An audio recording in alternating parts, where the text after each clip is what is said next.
bop, bip. Hello, stream. Hi. Uh, we are starting where we left off. Hey, my. Galdecrit has asked you the basic thing. It is like, hey, should we wait here and see what happens, or should we just leave now? It seems whatever we opened is horrendous, very old, very powerful, but also didn't attack us or like do literally anything aggressive to us. He had you try to cast magic and then just turned it off. But other than that, no direct aggression had occurred, other than he called me a pirate blood. What would you prefer to do?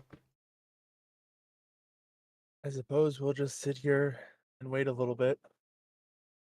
All right.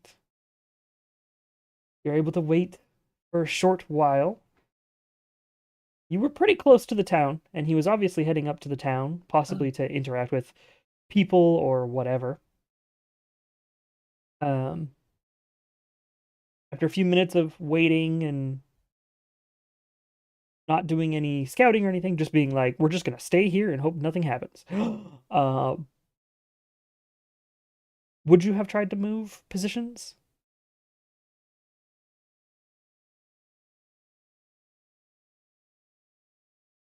Or is it Probably just just so that we're waiting not the game? exact same spot. Okay. In that case, you were able to move your way through, luckily with your true sight, of the Visconti like little traps that are on this portion, the southern end of House Real's territory.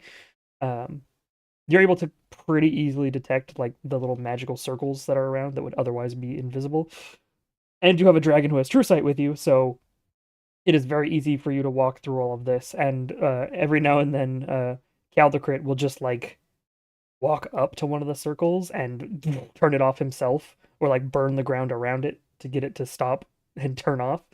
Because it's like you're walking in a direction and like, oh yeah, there's a trap right in front of us, and Calicrit is just like, no, and just waves his hand, and the ground burns there for a second as you're able to continue forward. Um, he very much agrees with your idea of moving out of where you last were, just in case. Um, and then as you get to a new location to wait that you think is relatively safe, you hear a large roar in the distance, towards the north, towards the town.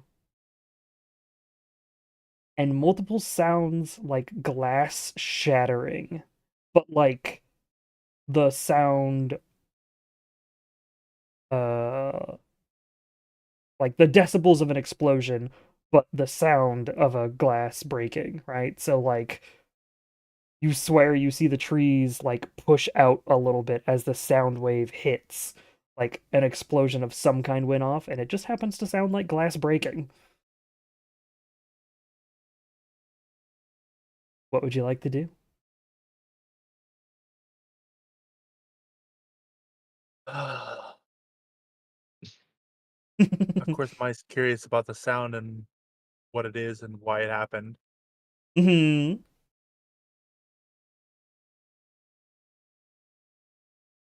Up to you. Not gonna go running up to it, but she's gonna try to see if she can like try to see what's potentially going on if possible. All right, so you're gonna head northward to be like, I want to get a view of the town or of the territory. Is the goal, right? Yeah. Okay. You begin heading forward with Kialdecrit as Gallacrit will reach out, grab your shoulder, and just point up as you see the winged visage of the individual who you had talked to before heading your direction. Shit. Yeah, before you're able to see the town, like you haven't gotten close enough to actually see through the trees. It is kind of hilly here, which is nice, but unfortunately you're still on the wrong side of the hill, so you can't quite see what happened to the town yet. But you can definitely see rising over everything these sort of glittering wings, and it almost produces a light of its own, which just makes it very obvious against the dark sky of Anostra. Well, there's no use trying to avoid it. Kialakrit, you swear Kialakrit like slightly grips your shoulder just a little bit too hard, and he lets go and goes, "True," and just waits. Uh, as the wings open back up from flight, as it stops in front of you guys, drops down, and it is the same individual from before. And he looks at you all and goes, "Right, apparently you're the most useful people here. So, questions."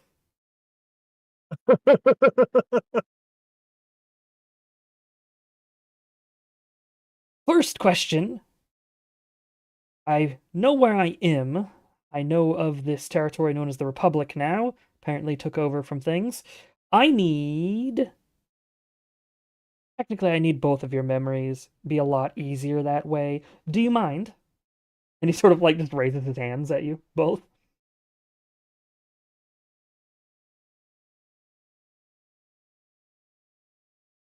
Galdecrit I will, looks at Calicut like, yeah, Galdecrit like steps forward and goes, "Of course, if that's what you need." Wonderful. Don't resist this, please. As he gestures out, and a spell is very obviously cast. And instantaneously, he goes, "Thank you." And Hildecrit, like, his face immediately changes, like, instantaneously. Like, something had happened. Hildecrit takes a step back, and he goes, "Okay. Whew. Only 800 years of memories. Well, it works, I suppose. You were in a cave for way too long after being attacked by an artifact, and you lost your wings. Ah, your memories aren't as useful as I had hoped. You have a lot of books and research, though. Your turn." And he gestures towards you.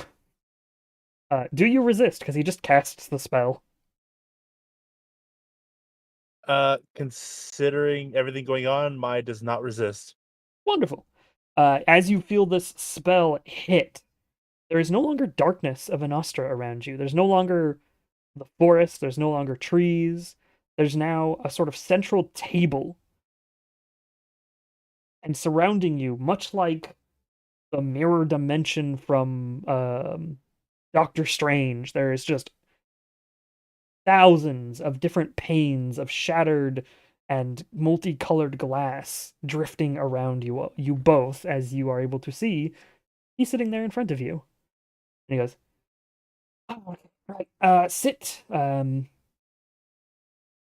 Your dragon compatriot, the one who owns you, I assume, has done me quite a service and answered all my questions without asking me any, but now that I can see in your mind," and he looks around, and you're able to see that each glass pane of different color has a memory. Like it's actually a piece of you in each pane of glass.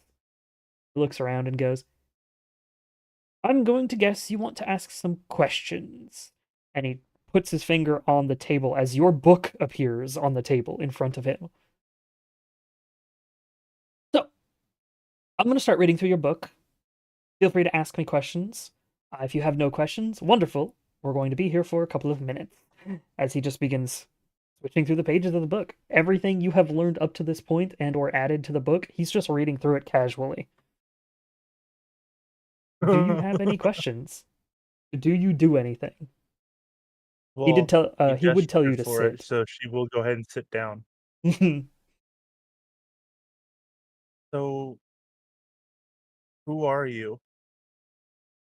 I technically considered dead, apparently. Uh but my previous names, I once went by Primordus. back in the day, before I became the 13th Archmage of the Empire. That was mostly a side gig for me, though. Turns out they didn't very much enjoy my power beyond being magical and helpful to them. So they sealed me away. All 12 of the others, including the Emperor himself, which did not expect that backstab. He seemed like he was quite interested in me. Turns out he was more interested in the power I could give him. Though I suppose that makes sense for an immortal leader of a bunch of mortals. I suppose you can call me Primordus, would be the easiest one.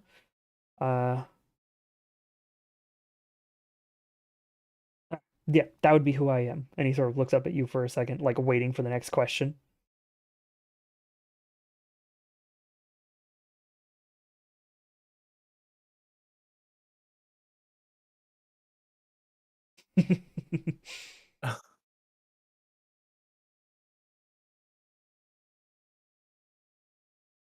He'll slowly look back down at the book and just continue reading while he waits for any questions you might have. What is it that you want? Right now, I don't know. I did just effectively wake up thousands of years in the future from when I was sealed. Sorry, 1,000 years in the future from when I was sealed. So, I've got a whole bunch of reading to do. Figure out where I am supposed to go. I liked you mortals before, but then you all sealed me away. Not sure if I'm angry at that yet. And he, like, seems to think for a second, goes, I don't think I'm that angry about that. It makes sense to logically seal me away and use my powers that way. I hate that I think like you mortals right now. As of right now, I don't think I have any goals. I suppose find the Archmages and stab them back, but as far as I know, they all disappeared, and as far as you know, as he sort of like raises the book, they are just gone? Apparently the Emperor vanished during the coup, and the Republic rised, and Imperial magic just disappeared. So that's annoying, but I literally have all of the time in the world to try to find them, so it doesn't super matter. Oh, I should clarify a thing, because you have some research on dragons in here. I am a primordial dragon, also known as one that didn't give away their immortality.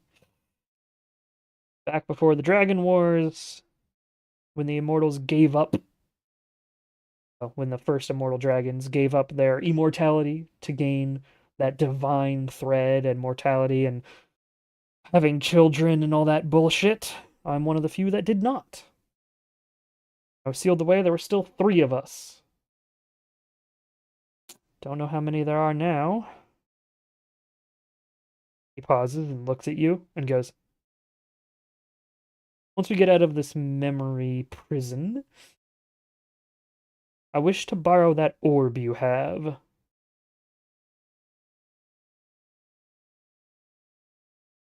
Okay.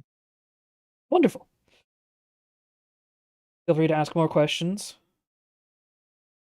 And he continues What flipping did through you your mean book. by calling him Tyrant Blood? Tyrant Blood. Oh, yes. The first few who became mortal, their children took on aspects that we held as a group. The dragons were one of the few group-based immortals, unlike your Blood Rose, as he sort of raises the book again for a second. Unlike your Blood Rose, or if you've ever heard of them, Kronos or Will or Materia, any of them, we represented the group. We represented the concepts as a group.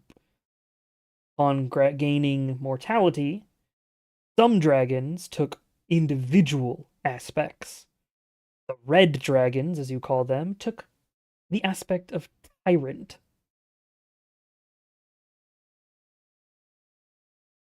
So our name for them was Tyrant Blood, though I suppose you just call them red dragons now, which is very basic. And I imagine if it wasn't the standard, that would be kind of racist. You're basically calling them by their skin color. He continues to flip pages.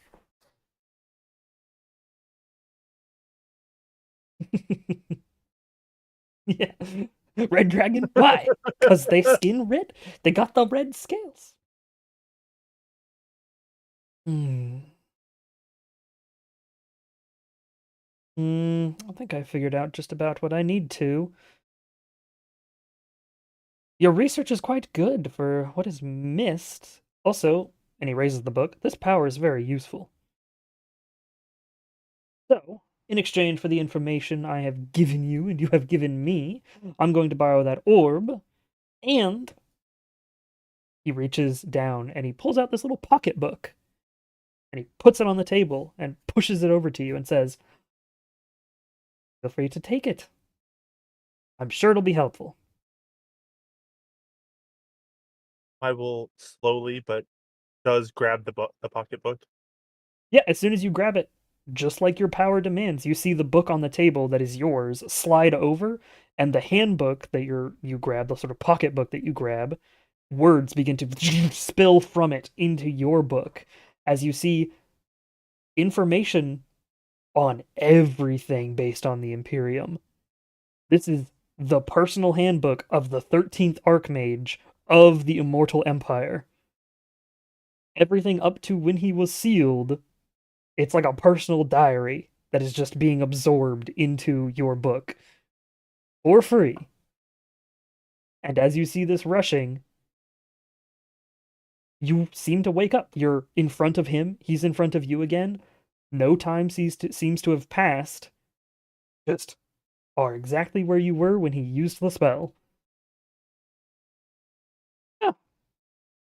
Orb, please. As he puts his hand out. I will reach into her bag and hand over the orb. Thank you. As he sort of palms it. Let's see who I can call. And it stays clear for the first one. As he goes, oh. Right. And then multicolors. Just a prismatic light show appears throughout the orb. Ah, you're still alive. What happened to Shimmer? They became more. Why do all of you want to be mortal? But you're still around, which is fantastic. This orb is very useful. Yes, apparently some sort of dragon relic. Like, you're only hearing one half of the conversation. It's apparently some sort of dragon relic. Imagine it lets me simply talk to anything that I know. Well, yes, I plan to do something. I'll probably hunt down the Archmage. Yes, I know I'm free and can do as I. He seems to like sigh because he keeps getting interrupted by whatever is on the other side of this line, and he goes, "What about you?" At which point he tenses, and his left hand just crushes the orb as the orb cracks and shatters in his hand, and he goes, I apologize for your item. Suppose I was taking this as a loan. I can make something else for you, or I can remake this a little bit better as he sort of like drops what's left of it as it has just shattered into pieces. Prefer a recreation of it or something else.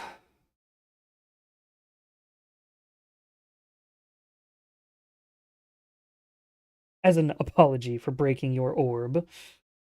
Did say I was going to borrow it, not take it.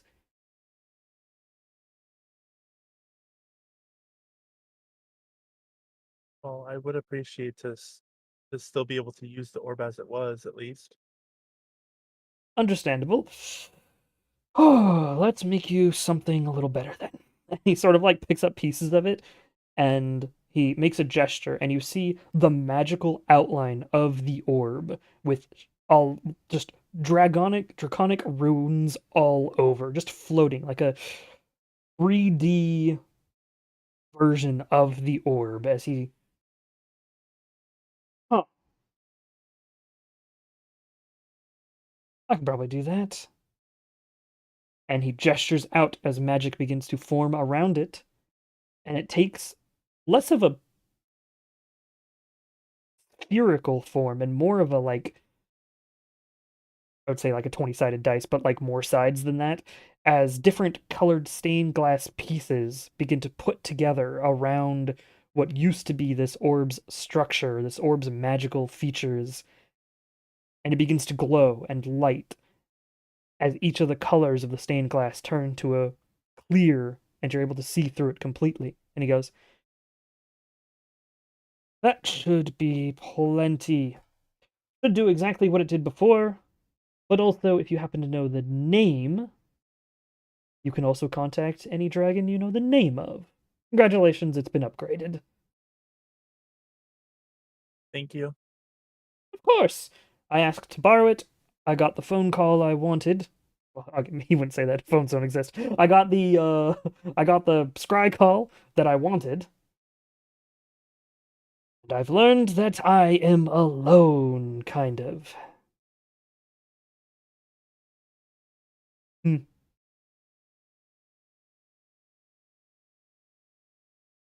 I suppose I should go to this republic and see what's happening there.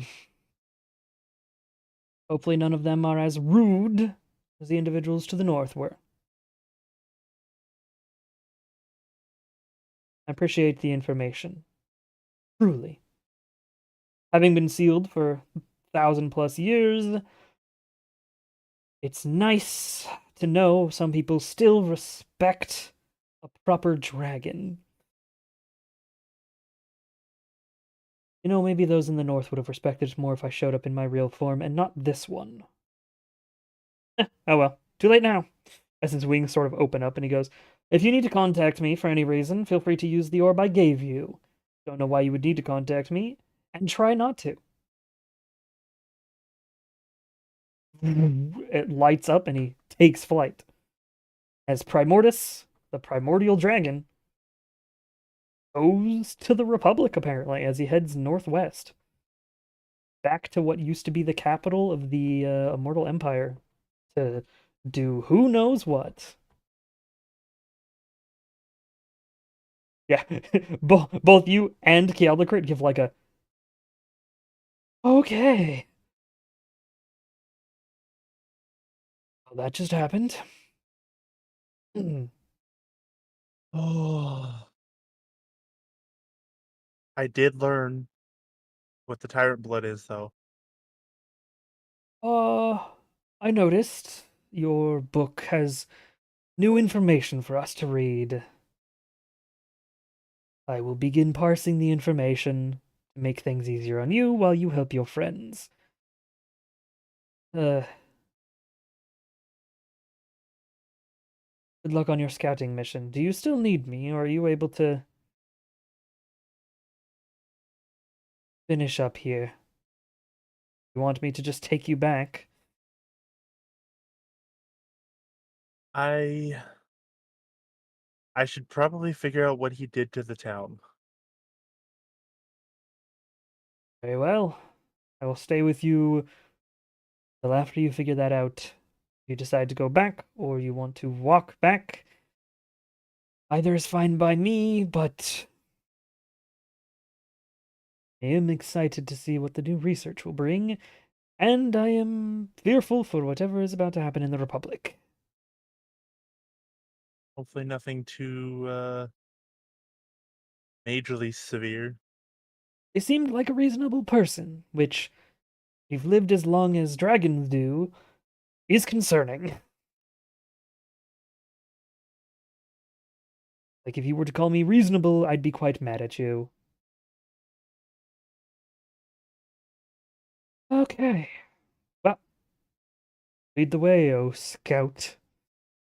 As we will let you lead the way up northward. Upon seeing the town in the distance, you see that there are multiple buildings that are just large, like sweeping crystalline structures of multicolored glass, as if a blast had gone off and just immediately converted an entire house into just spiky stained glass.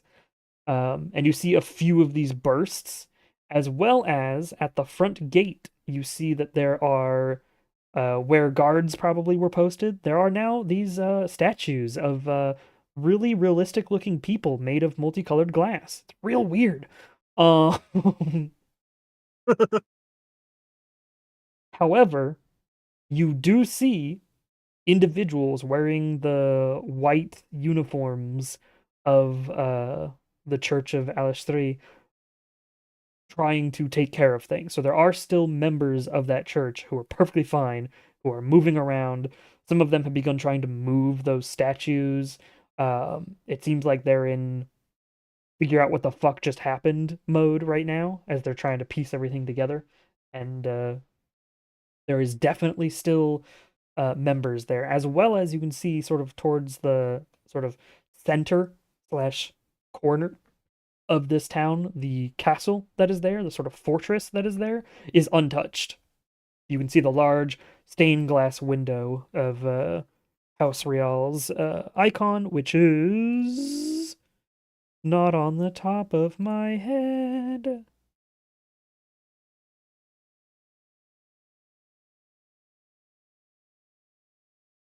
I think it's an eyeball, if I remember correctly. Yes, it is. You see an eyeball like in stained glass window inside of the fortress, and it is also untouched. It seems like the fort itself was untouched, and only this side entrance and buildings near this entrance are the ones that got glassed. And then he probably gave up and came back to you guys to be like, okay, nobody's reasonable in that town. I'm going to talk with you instead. So it looks like some damage was done. Are still enemies in the town, trying to put everything back together.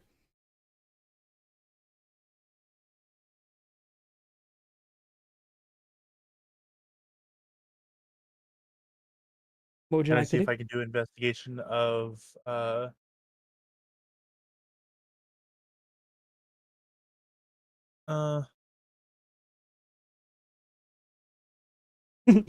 What is thine plan here? not fucking die. I can imagine.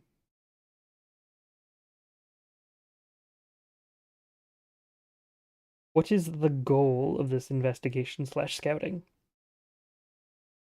I guess the main goal is to figure out who's in charge here. Sure. So to do that, you'd have to get close enough to actually like communicate with people. Means you're probably gonna have to go into the town, and you're gonna have to risk the possibility of being captured by this church. They are after individuals who are considered quote supernatural, and currently you know that that's basically anybody that's not them. They've been prosecuting, and you are not them. Also, you currently have a red dragon following you in human form. So, two possible issues is that you don't see, like, you can look human, but you're not one of them, so you would immediately have suspicion on you.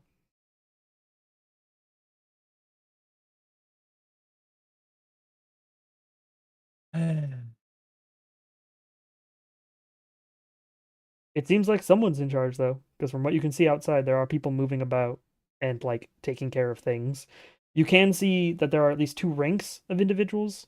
There are what are probably like the soldiers or like the standard like militia that are wearing their colors, and then there is like an armored person giving them orders. There's somebody who's actually wearing like plate armor giving them orders. but that's about all Okay. you can see from a distance. From, like, the front gate area. So they still have their command structure, or at least they're not panicking anymore. I guess that's all the information I can get without any added risk. You can always risk it for the biscuit. But your friends are possibly, as far as you know, at Days least a away. week away. Yeah.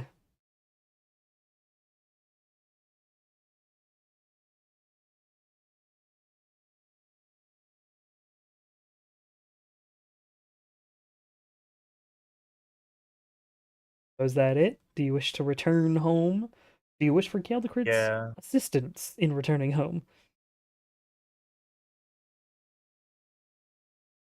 I think she'll take the walk back for, in this case, clearing her head.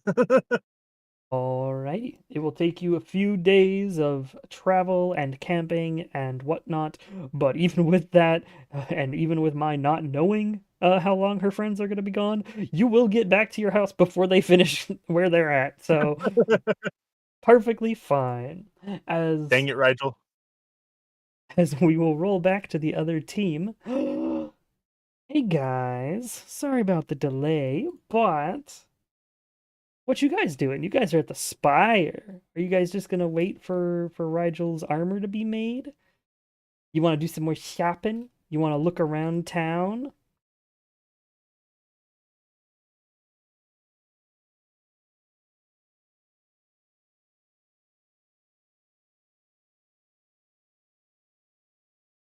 I'm shopping with the gals. Alright. Meaning Rigel and Kaliana. Let go! Okay, Rigel, you're now a lady. Hey. Hey. Rigel, the finest of ladies. Is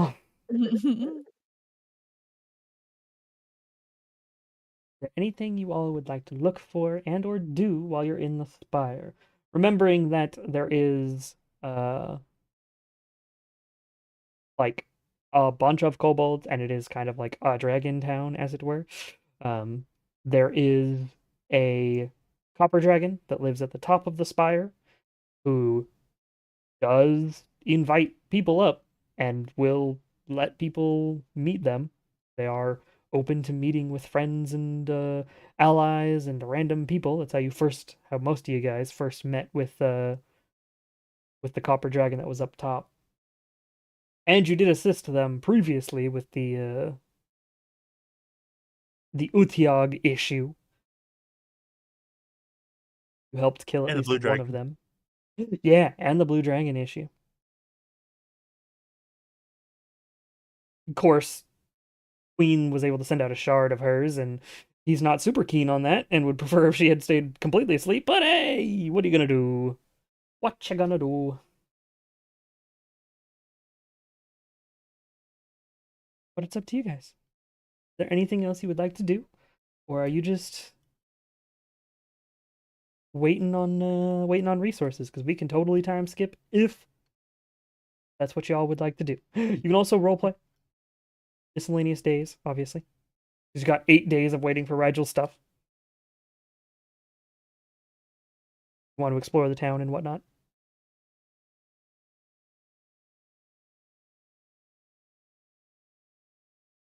What was that? Sorry, it was very low. Oh, sorry. Exploring sounds. Oh, jeez. Exploring sounds fun. Sure. Do you all take a day to just go out and look around the spire and see the sights? Yeah. All right. Aaron, this is probably your first time being here, so this is quite an interesting society here. Now, being from the Republic, you've seen all sorts of different races and species and whatnot, but you've never seen like hovels and like makeshift constructs on top of like actual mortal built things. Like Mm, compared to the Republic, this town is very, very small. But compared to the town that was near the fortress that you guys had just been to, it's actually quite large and compressed, and there's a whole bunch of people living here. There's kobolds running across like bridges from building to building, and then down below there's members of all sorts of different races just mingling and selling and trading. mm. It's a weird mix of melting pot with kobolds running around on top, basically. Hmm. Every now and then you even see like a copper scaled wyvern sitting on a building, just chilling, just watching people. And nobody seems perturbed by there being a wyvern. I'm uh attempting to follow Kaliana and Rigel as we walk through town and explore, but I get hung up on like some of those little things that you were describing of just like staring at it for a little bit and then going, "Oh crap, I'm supposed to be following someone."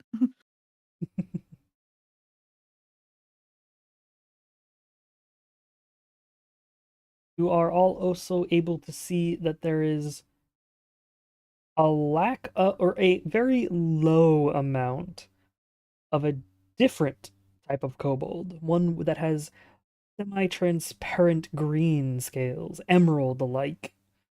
There are very few of these, and they all seem to be wearing very particular clothing, like preset uniforms. Uh, Aram being, of course, the only one who doesn't quite know what that is. Everyone else knows that they are, the servants slash devoted to the queen, to Queen, the sleeping dragon. That's the only one where there's like very few amount of them, and they're more rare.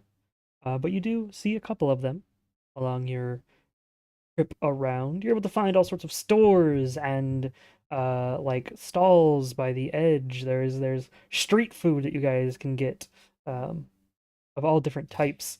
And there's a lot of people, a lot of kobolds that seem to be smoking something. Like they have pipes and they've got a sort of sparkly dust that they seem to be smoking. Um, it's interesting. It's a weird place. It's a mixing pot of ideals, and there's this huge fucking mountain at the edge of this town, and there's a sort of elevator of sorts, like a big stone held together device that every now and then you see begin to take off up the mountain and then slide back down it, and you can vaguely hear the whirring of this device regardless of where you're at in town. It's not incredibly loud, it's just like that low droning that sort of constantly exists. Um, and yeah, that's the spire.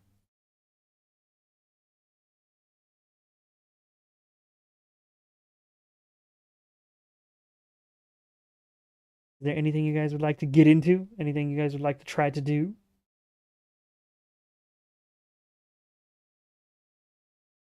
I want to ask Aram. Like, so Aram, it's your first time here. How do you like it? It's very interesting. I like these little I don't know what you call them. They're like tiny lizard guys. I like them. They're very cute. Kobolds. Obo.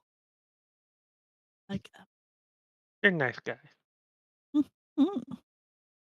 I like how they have all their little houses up on top and they're all crunched together. It seems like a really nice tight knit community.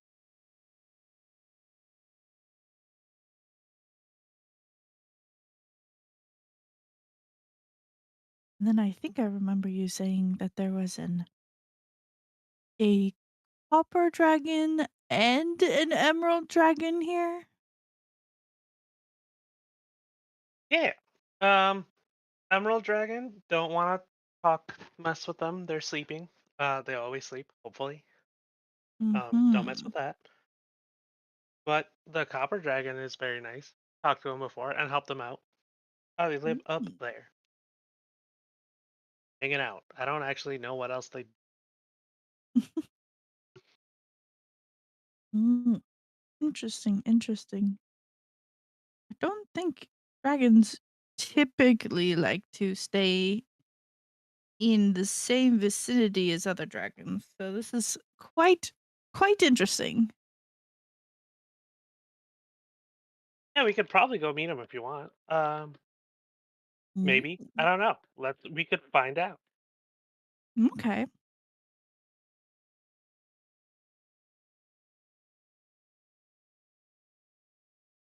This All right. Do you head towards the elevator up to the top of the spire? E. You see at the sort of base of this elevator there is a copper kobold with a little like staff on him, and he's just sort of leaning on it as you all approach, and he looks up and goes, "Yeah, Hi. hello." Uh, think we could go visit the dragon up there. Oh I yeah, think his name probably. Home. But hang on.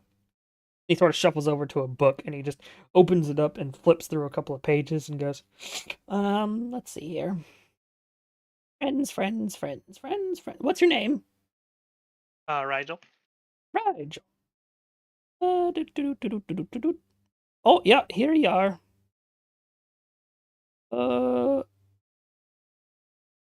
Oh, yep, he's got open meetings. Okay, yep, you can get on the elevator. We'll send you on up. Thank you. Of course. Nigel, you fancy man, you. You got your name in a book and everything. Hey, probably not the only one. Unfortunately, or fortunately. As soon as you all get on, he sort of turns and goes, "Remember, keep all hands inside the elevator at all times. Thank you." Welcome. As it begins to take off up the spire, it goes quite a ways in order to get towards the not quite the tippy top, but fairly close. Enough that he has basically a mansion built into the top of the mountain, uh, with glass walls on the sides holding the rest of the mountain above it somehow. Uh, Architectural engineering and magic. You're able to get up to the top here and head down the hallway. You see multiple copper kobolds in some form of armor with, sword at their side or spears, as they just sort of let you continue on through. Uh, an individual has also been leaving as you guys enter. You see a half-orc woman sort of walk past you all. Seems to be leaving from whatever the room is ahead, which is the room you guys had met originally. You had met with Xanath, the Xanath of the Spire. Um, he had a previous guest. The door is open.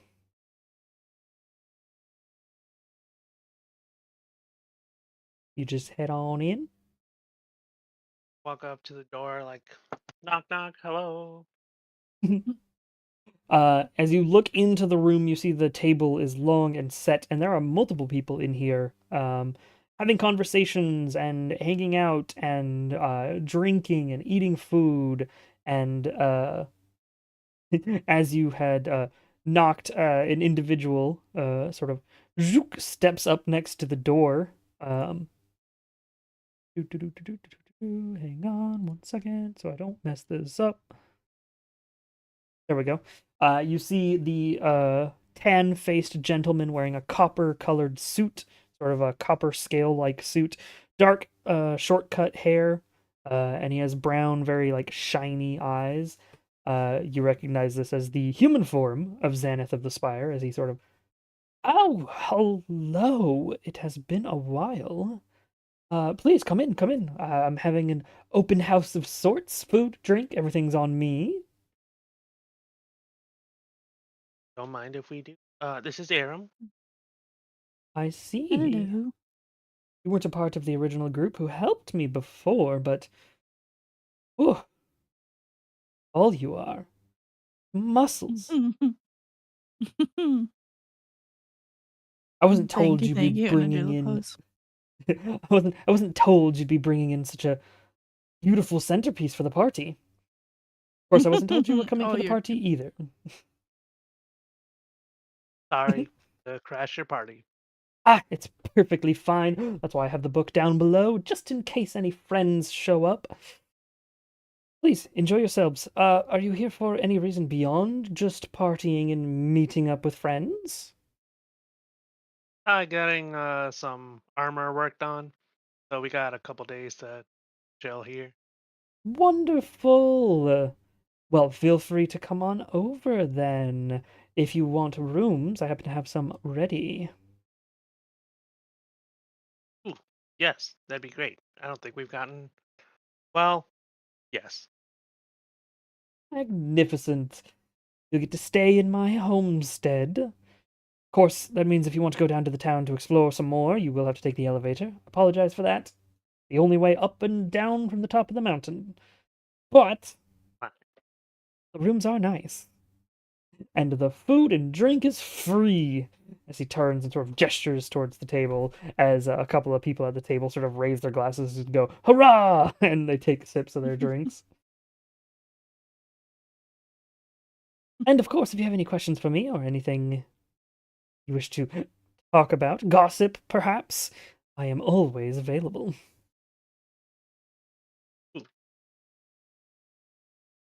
Me? Well, so many things. The last time we saw you. I can imagine it's been quite a time. We killed some stuff. We went some places. Went to the Feywild. That was interesting. You went to the Feywild. Well, perhaps then what we'll have is a story time. Oh, it's about you amazing adventurers. Give us our story, a reveling of what you've done, and I'll make sure you leave here paid handsomely. Oh my god. Put on the spot.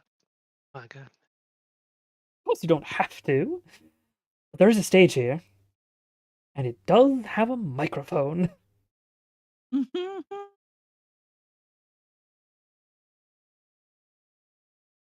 Hello. Hear the like Testing, the 1, 2, feedback. 3. What'd you say? Because you went up real close. I'm like, yeah, you hear like the feedback of the microphone with the speakers. Just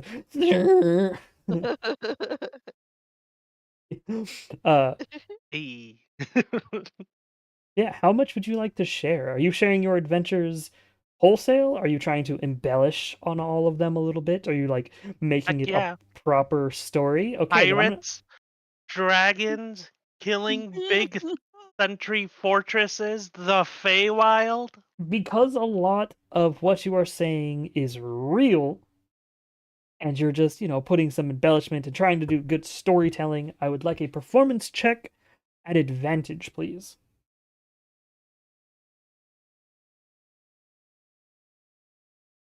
Why is it out of stock? Can't hydrate me. Me. What do you? Why is it out of stock? I can hydrate it. I can literally see Okay, hydrate. thank you. I figured that was appropriate. Oh, there we go.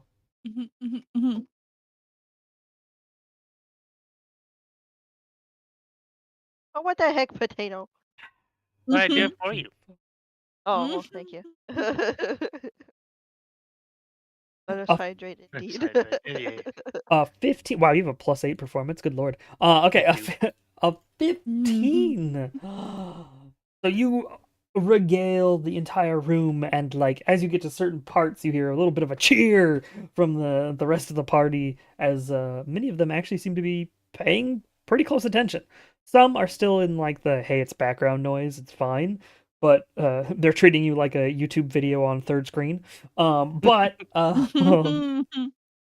but I many of know. the individuals in this room seem to be quite interested in this story, and Zenith, of course, is interested as he prefers stories and music. He loves music, so your performance has this sort of cadence to it that you have gained, and he's very much. You can see him like his foot bouncing to the beat of each next step in the story as he's paying close attention.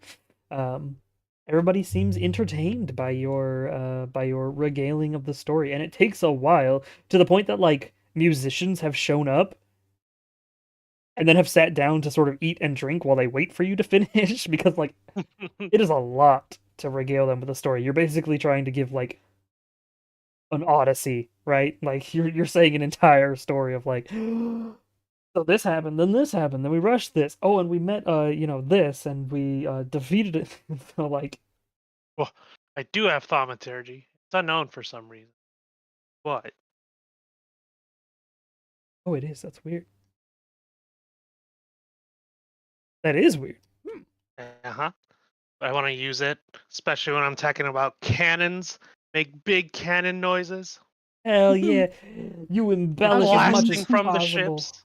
The microphone itself already has some form of thaumaturgy on it to sort of boost the sound of voices, but now you're like doing your own sound effects off to the side. You're doing, some effects, as it were.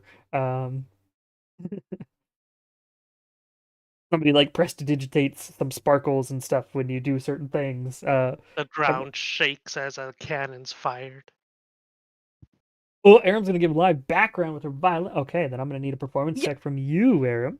Oh, good lord. You're either I was gonna just trying to piggyback. you're either gonna add to this performance or you're gonna make it very much different.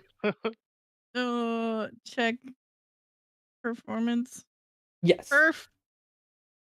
Let's go. Okay, Nice. okay. There's this background music that sort of swells up as you get like, a little bit into the stories, Rigel, and then it like matches your cadence each time. Very well done. You're able to get through your stories. Being out of like they brought you water, they brought you drinks, they brought you stuff to be like, no, keep going until you finally finished all your stories comfortably. And everybody gives a clap of some sort. The people who are using it as like second screen content also clap along at the end, even though they weren't paying too much attention. Thank you. The other musicians off to the side sort of like, oh shit, it's probably our turn now, as they just finish up their eating and whatnot, and Zenith gestures for you to come on over and goes, that was quite good. Also, I heard the little embellishments, the little trickeries to make it sound a little bit better, and I enjoy those oh so much. General payment for individuals up here who do such work for me is about 1,000 gold an hour, and that took you a couple of hours, so 2,000 gold sound good? Yes. Fantastic for you and your. Can you give? Yeah. I was gonna say, split it with her. She added course. great music. Of course. Also, and he gestures towards the table, and you see that people have been putting coins on the table. There is a tip requirement for individuals listening, which means, as he gestures and all the coins pull themselves together into a central bag, and he gives that to you as well, it earns you another. I believe you rolled a 21 and a 15, which gives it another total of 3,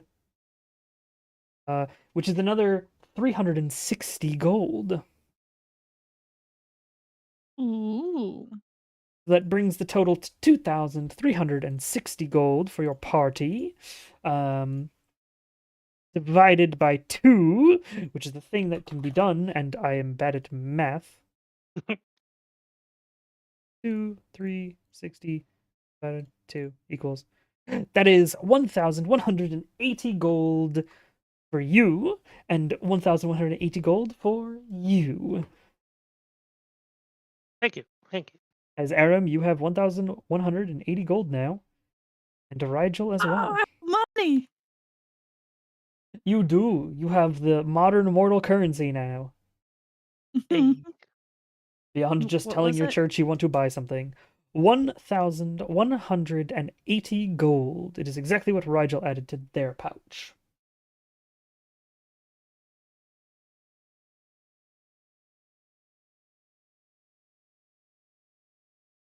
See if I did this right. Nope, didn't do it. No spaces.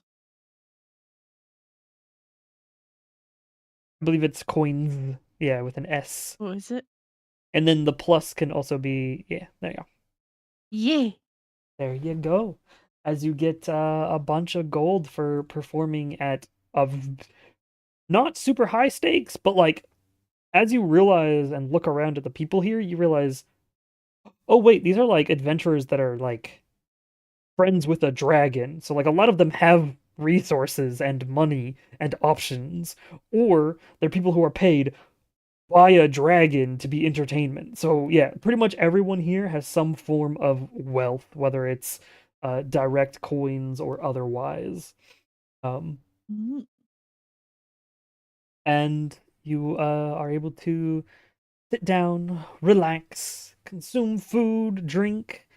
You're able to listen to other musicians and storytellers and whatnot over time. Would you like to talk? Who would you like to talk with? How would you like to talk? What role play would you guys like to do with anybody other than my?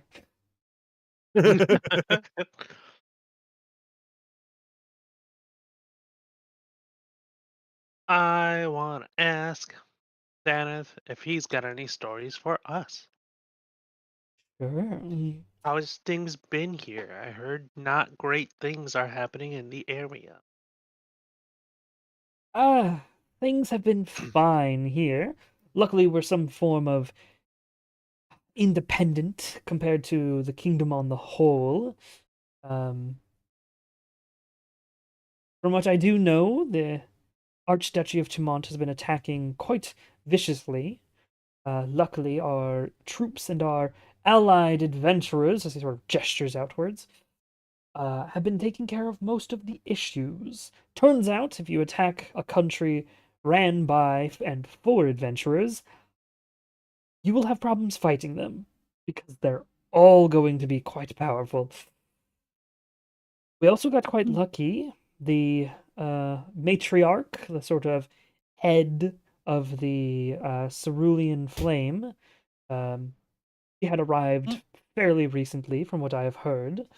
I have only gone to the front line once, and that was merely to bring food and drink and offerings from the spire for the war effort. Luckily, we're more of a logistical hub. I've collected many things over the years, and I get to kind of hand things out, and I still get taxes. So I am still somehow making money while I give away a lot of money.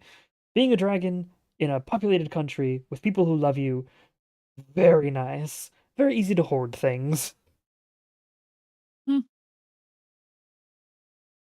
Sounds like a good time. I'm Right? glad things haven't gotten so terrible.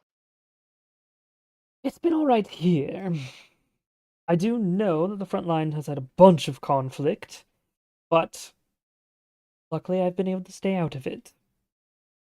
And with no other major issues, Queen hasn't come back, at least her shard has not. She has stayed sleeping properly below the spire. Everything has been calm here. I suppose the newest thing is that Talbrea, the town that we lost contact with and you all went through, and I suppose cleared out, has begun to get new villagers, as well as there's an archmage of some sort that lives there, or a mage from elsewhere, some sort of statue maker. He made that for me and gestures over to the side, and you are able to see a sort of a figure of a woman with horns and wings. It's pretty. It's very obviously not anybody you know. Like it's not Queen. It's not. It's like a human that has draconic effort, and that's about as much detail as they went into. Uh, and obviously wanted it to look very feminine. And you see that there's a little flame flickering on it as it does every now and then move. I was gifted that as a portion of his tower arriving. Of course, I sent him money and goods as well, as a welcome to the neighborhood type deal. Apparently, some mage named Graham or something. Quite good at Yes. statue work. Yeah, he is great. We came here with him, and he's done work for us at our fortress area stronghold. Amazing. So the horseless carriage I heard arriving recently was all of you then, with Graham? Yeah. Well, it isn't a small world. Amazing. Glad. Bunch of friends around here, huh? Well, if stuff starts knocking over here, you need some help, let us know. Wouldn't want Queen to be disturbed. That would be bad for lots of things. For sure. I would throw myself into a fire before letting that happen. The war effort somehow gets close to here, I will attempt to turn into the war machine that dragons are supposed to be. But for now, I host parties. Yay. Yeah, I wouldn't want to make her mad. I have a feeling she does not like me, but I'm working on it. Well, your efforts are hopefully well taken by her. Well, she Ah, didn't disintegrate me, so it can't be that terrible. wonderful. I have heard news that she was in Frankia at some point, apparently. That is the last major news I got. Apparently, her staying with the prince in Frankia is an interesting thing to be told. But who am I to tell her what she can and can't do? The answer is I'm nobody.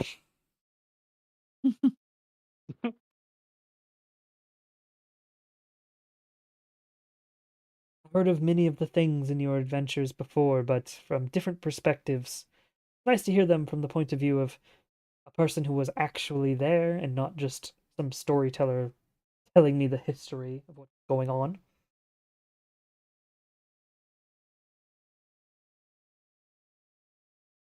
Yeah. You know, I like stories. You like stories. Forming is fun, so I thought I'd make it fun. I do enjoy the music as well as he turns towards Aram was quite well done. I am something of a collector of instruments, songs, musics, beats, all those sort of things. Those are my favorite things to collect. I use most of the tax money here to, if it's not to help the town or currently help the war effort, I mostly use it to buy instruments and decorations and new songs. I have so many songs. Mm. Yes, I quite enjoy music too. I'm actually trying to learn how to play the bongos and I bring them out. Interesting, a percussion instrument. I do Mhm. enjoy good beats. One moment, and he stands up and walks into a little side door, and you can hear the shuffling of paper followed by as some paper like goes out of the door, and he goes shit, Yeah. and you're able to see that the things that came out are like sheets of like sheet music. As he sort of walks Mhm. out and gestures, and a gust of wind pushes all the sheet music back into the room, and he just closes the door. He's got some like a sheet of some kind in his hands as he walks up to you and goes, "Right, I have a few copies of this. This is my favorite tune on the bongos, or rather percussion instruments, specifically dual percussion instruments.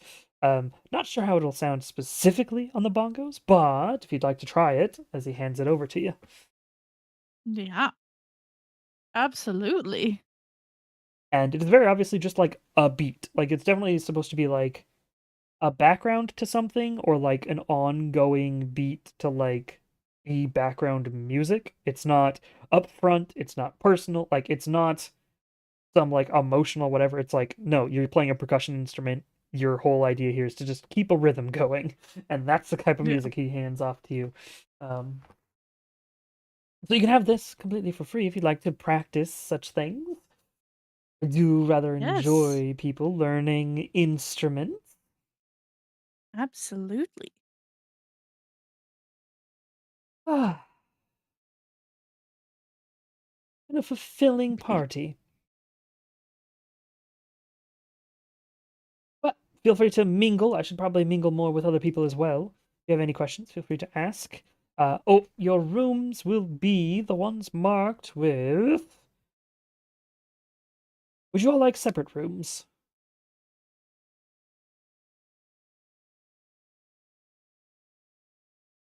Um.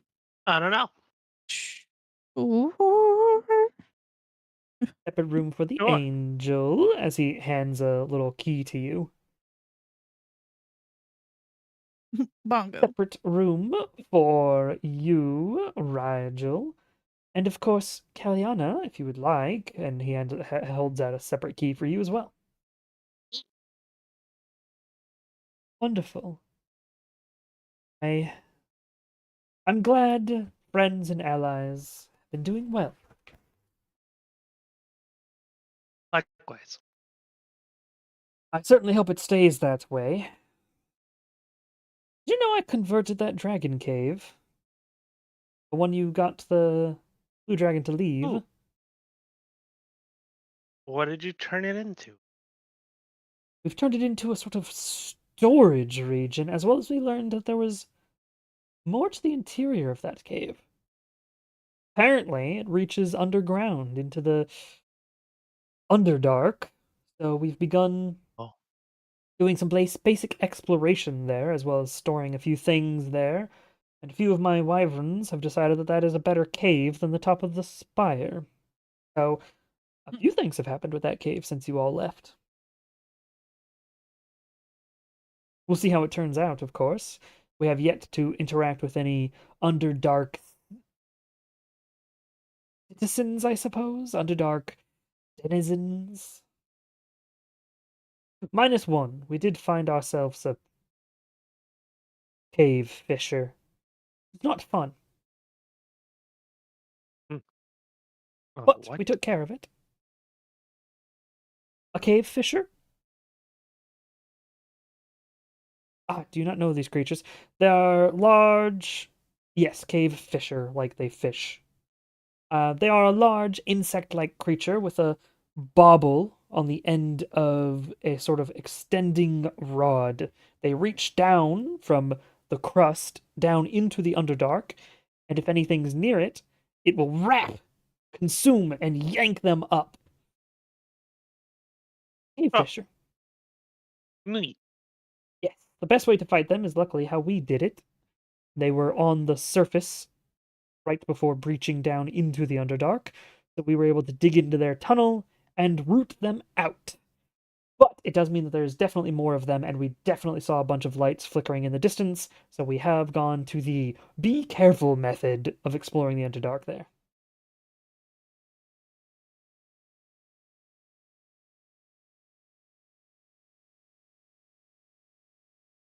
And now I've said so many things, and there are so many people I need to talk to, so as he like slowly drifts off away from you and begins talking with some of the other groups that are here. And more people have been coming in, and some people have been leaving over time. It is very much like an open house type of party. Unlike before when you originally met him, where he invited you guys here and it was just a private room. Empty. Yeah, it was very much a, I need to talk to you all, you're adventurers, please get rid of this problem. So yeah, you're able to enjoy the party. You're all able to get a long rest if you need it. As well I as don't you think I do, but I'm gonna do it all anyway. Yep. as well as you are all able to continue staying here for your stay in the Spire, and as such, do not need to pay to a hotel or anything, a hotel or an inn. However, he does have ongoing parties, and there is a requirement to tip people. So there is still a fee if you stay at the parties. The first one you paid via being a part of the entertainment, but if you wanted to do these parties over and over again, then there will be a sort of in-like fee because it's like, hey, please give a tip to the people who are entertaining you all.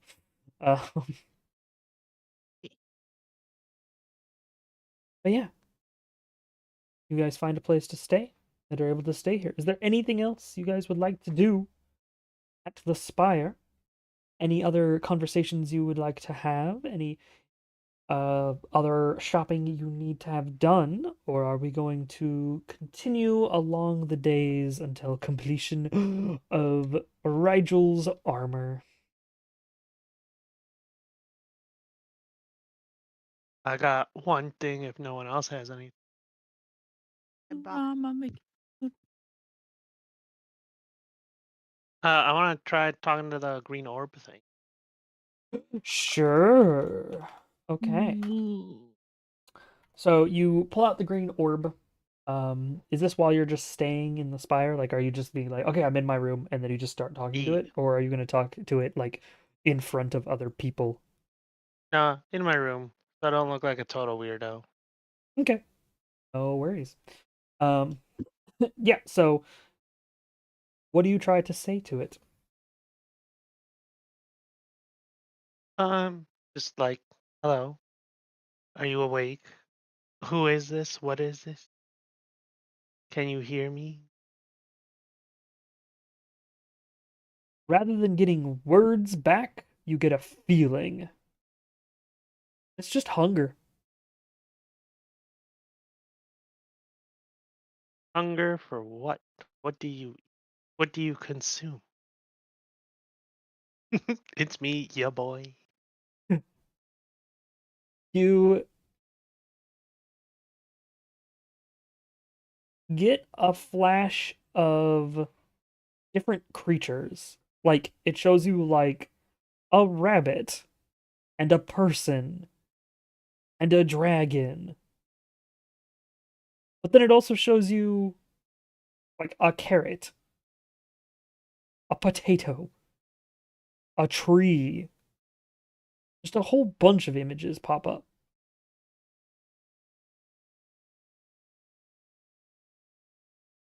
You eat life?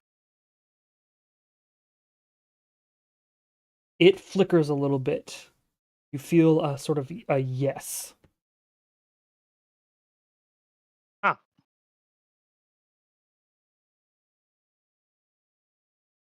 Um. Okay. Well,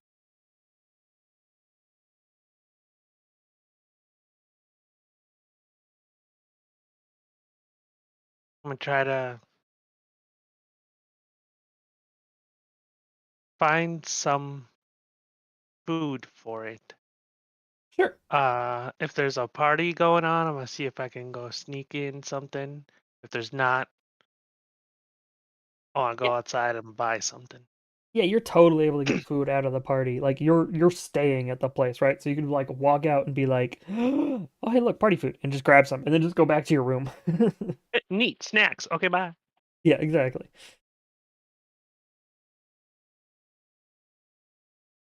Do you tell it can consume such a thing?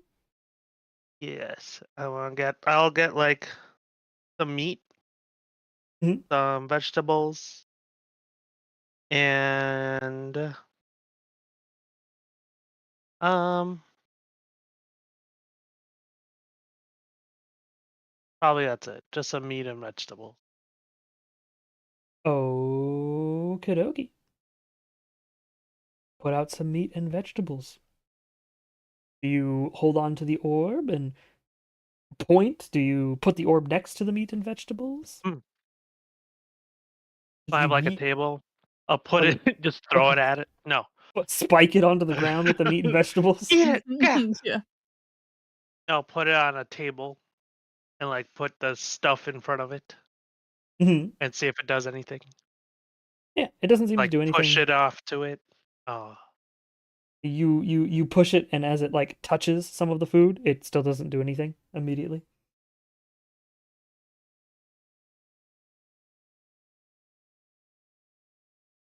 why aren't you eating? If you are touching the orb when you say that, it will just give you the feeling of hunger again, but then you hear a faint voice. I'll consume. Let consume. Let hydrate, apparently. Thank you for the hydration. Mhm.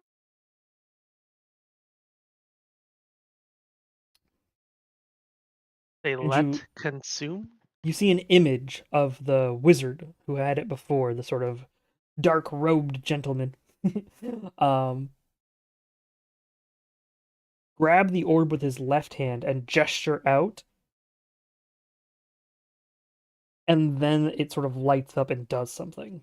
So he's grabbed it with his left hand, but he's gesturing with his right hand out at something, and it seems to do something. But you can only see the picture from like the orb's point of view. So you see like a cropped image that is incredibly unhelpful, other than you see the pose of the dude. And that's about it. I'm gonna just try to copy the pose. Just hold on to it and then point. Be like, consume. All right.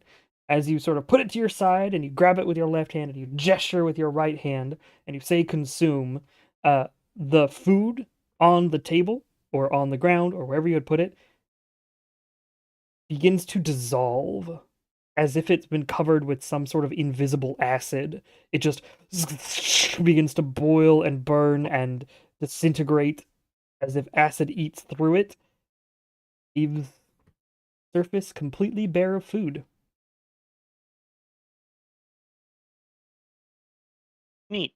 How was that? Hungry. Hmm.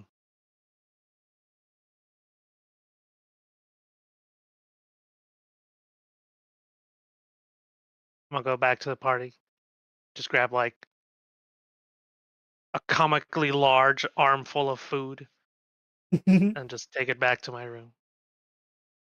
See like a whole cooked wyvern, you just pick up the entire cooked wyvern and It's you just like, excuse me, pardon me. all right, yeah, you take a whole bunch of food and put it into your room. Nobody seems to call you out on it, but you are able to get a bunch of food into your room. Nice. I'll do it again. Let's say consume. All right, you do the same action. You say consume, and you see once again, as if covered by some sort of invisible acid, eating from the top down. It just begins to No. consume through it and eat and eat, melt away. So there is nothing left on the surface. Has been consumed. How about not? Hungry. You're always hungry. Very. Who are you? What are you? Hungry.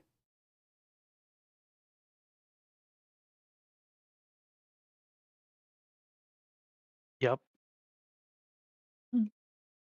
Consume. Eat. Devour. Hungry. What did you do with the wizard who had you before? Eat.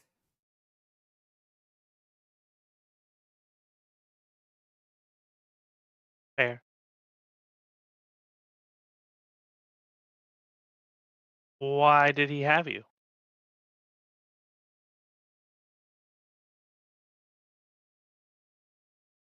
Consume.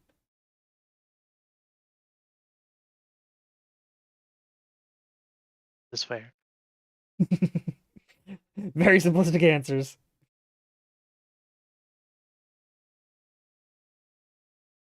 You have a name.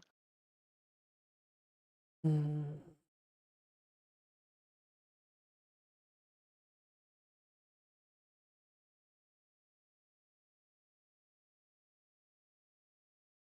Is an answer.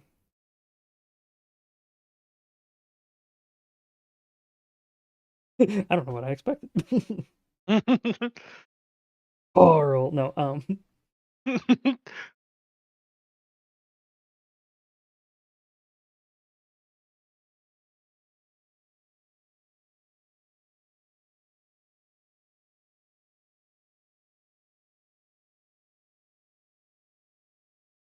Anything else, Rigel? And I ask him, I'm gonna keep you with me. I'll feed you when I can.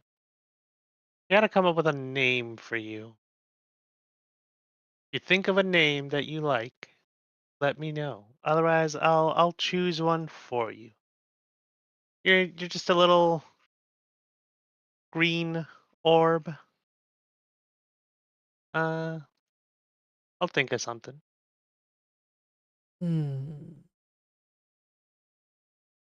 Consume.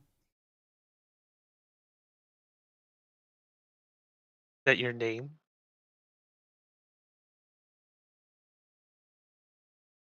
Hungry.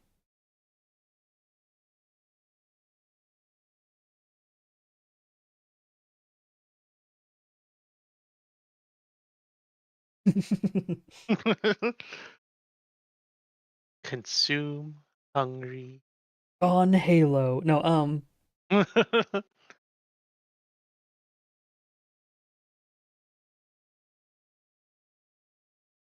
seems like the most responses you get from this is that it's hungry and it wishes to consume. It will eat.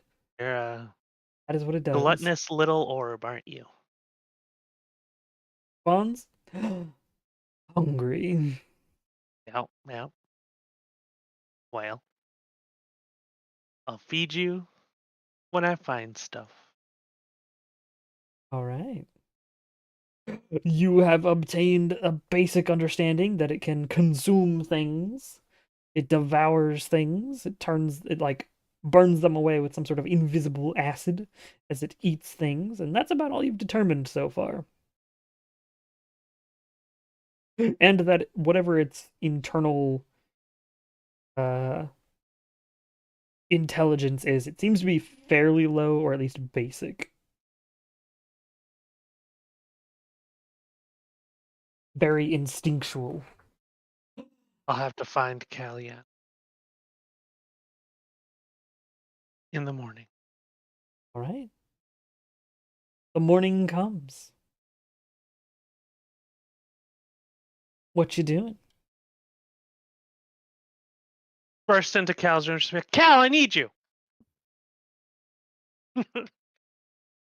Don't you know any manners? I do, but I ignore them. Oh my god. I got almost this wanna neat say she's guy. half naked. It's so late. You should be dressed by now. What are you? Wow. Okay. It's 1 p.m. Why aren't you dressing? No. Because sometimes I just don't want to wear pants. Okay. I mean, that's why you wear a dress. It's fine. To dress in this outfit. Why not? Because this outfit has pants. You could always wear a dress if you don't want to wear pants or a skirt. I like skirts. Skirts are nice. They're very comfortable. They're short and easy to wear.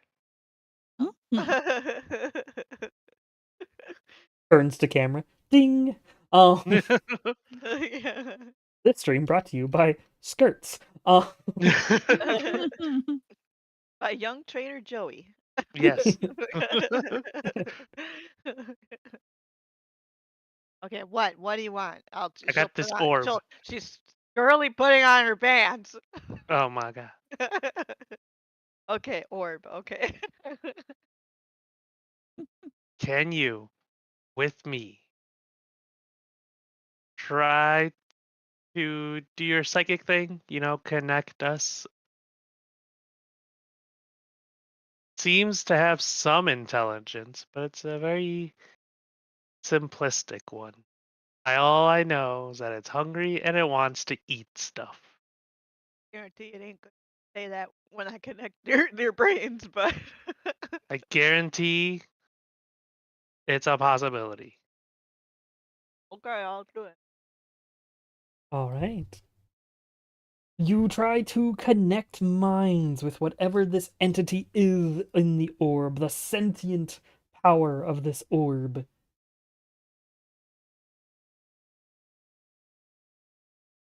You feel the hunger of this entity.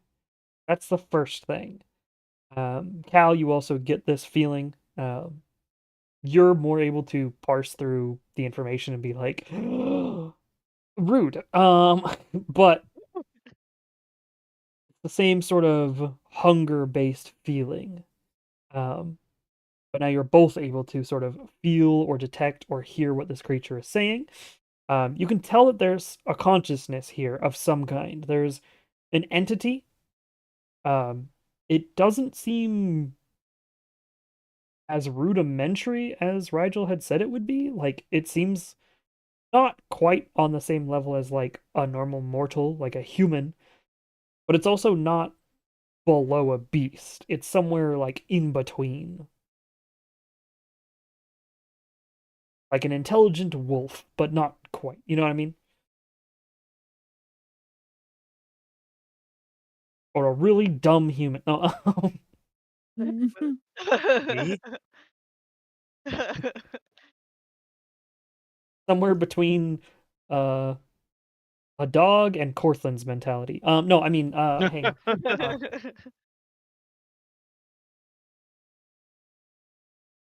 What you want to do with that? You're connected. Just me or oh, right. Both he is. Oh, okay. Go ahead. Ask what you want. Oh, I didn't really have a Let's go. specific question. Oh I was my God. wondering, So you you burst know, into my room.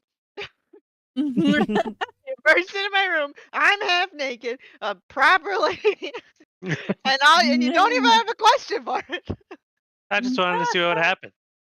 Oh. I wanted to see how many brain cells were in This there. fucking guy. Yeah, this guy. Wonder. Okay.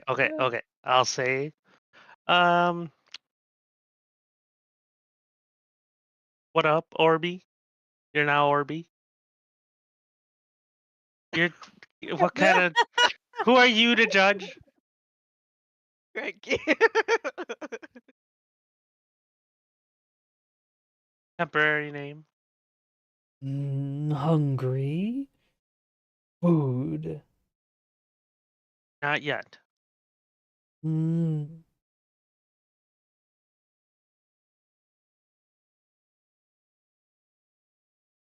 Where did you come from? mm, not here.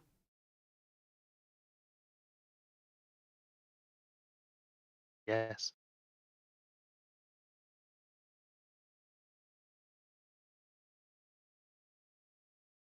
What is your favorite food? Mm.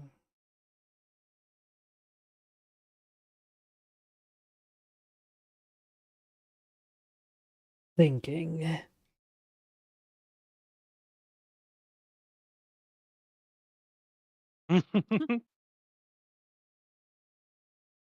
It says thinking. That's it. It doesn't say anything else. Thinking is your favorite food? Oh, alive. Yes. Consume. Eat.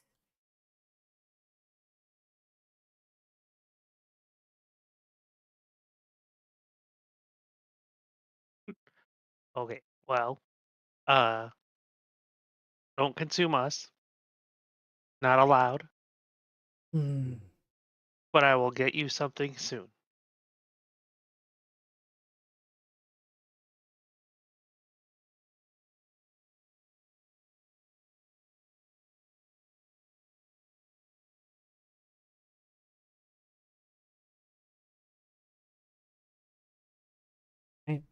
It just continues to project the feeling of hunger. Mood. Well, thanks, Cal. I'd like you to.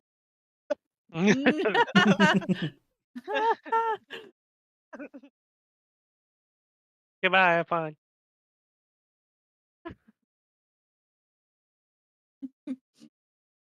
I like that Rigel's like Yeah.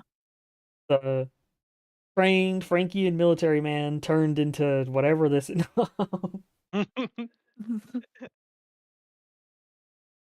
gone super casual. Yeah. Hey. That was his plan all along. That's why he's no longer in the military. Doesn't even react to a beautiful lady with that. I mean, I could see the tentacles now. Oh yeah, that's true. Probably, that'd probably be Oh yeah. my goodness. 1,000 ethereal grasping arms coming off of Kaliana. Yeah, no thanks. Like, well, that's neat. Don't touch me with those. Unless I Only need a specific healing, then kind of touch me person all wants over.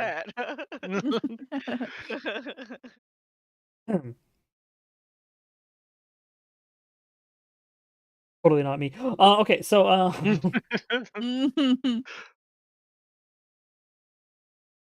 but yeah, you're able to learn that this thing is hungry. It consumes things, and apparently it wants to consume thinking, whatever that means.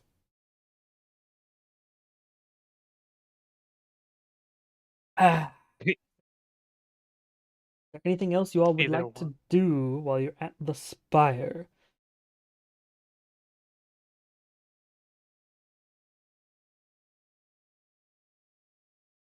I want to hunt and give it something alive. Ooh, okay. And while you're waiting for the stuff, what type of thing are you Yeah. hunting? Are you just going out into the woods and being like, Yeah, go find a deer? let's see what we can find. All right. It is easy enough to find an animal if you are just hunting for an animal.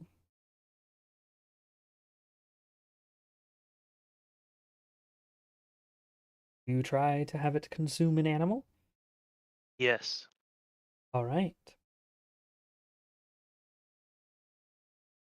What animal are you going to try to have it consume? Are we doing something small like a rabbit? Are we doing like a deer? You find a buck? I want to start with the rabbit. It showed me a picture of a rabbit, image of a rabbit. So, Okay. You are able to find and capture a rabbit easily enough. You're level 13. I'm not gonna have you roll to catch a level 1 rabbit. You are able to catch a rabbit, and you are able to tell the orb to consume, and as it does, you hear do you kill the rabbit beforehand, or do you leave the rabbit alive? Nope. Alive. You do hear as the rabbit begins to screech, as it begins to melt away, as it is killed by this thing, and it begins to become consumed, as it falls to pieces and is consumed. The hunger feel lessens a little bit. Not much. You can tell that it has something.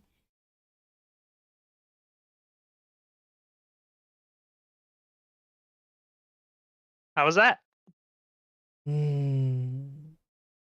Good. Hunger. Yes. Let's go find a deer. All right. You go find a deer. You capture it or otherwise disable it. And you tell I it to wanna- consume? Yes. Leave it alive, I guess.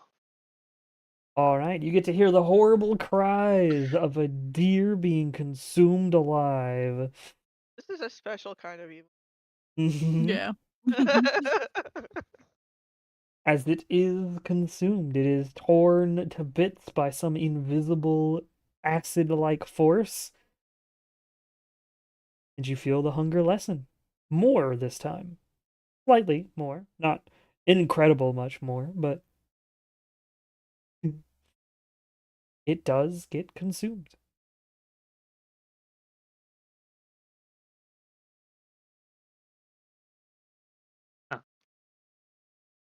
Well, that's enough of that. Let's go home. Hunger. As you head back home, or you head back to the spire. You head back home, and then you have to come back to the spire in like 5 days. Wow. But yeah, you're able to make the spire with everybody. Anything else anybody would like to do?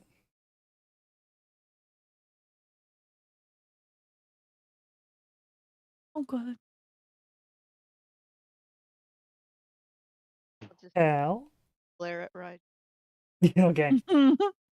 The rest of the 8 days is a lot of Kaliana not enjoying Rigel's company. Understood.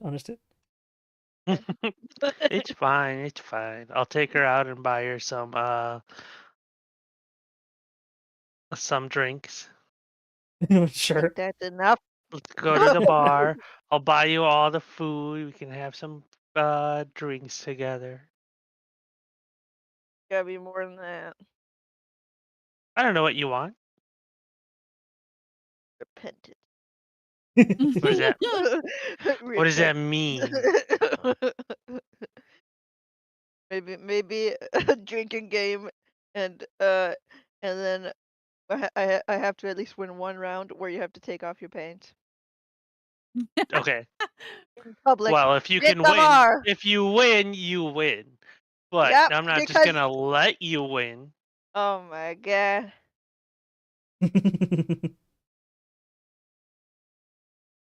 You guys want to do a game? Gotta Yes. do a game. All Like, right. play a game. Oh, Uh, telepathy. Aram, we need you. Ha! You're Yeah, a third party. Oh god, I don't want to get in between your weird whatever you got going on, sexual tension, whatnot. I don't know if this is a great idea. Well, I think you're the weird one here. We're just gonna go play a game. And I'm gonna win. We'll see. Okay. all right. What type of game do you want to play? Or is this a drinking game? Is this a card game? Dice game? Can't be that mean. A drinking game? All right. What did you I'd say? win that. So. You don't know that? I mean, I can't get drunk. He also unless- is half elf. Oh, that's true. Yeah, but I feel like that's still like a disadvantage. Your face is a disadvantage. Now you're just being mean.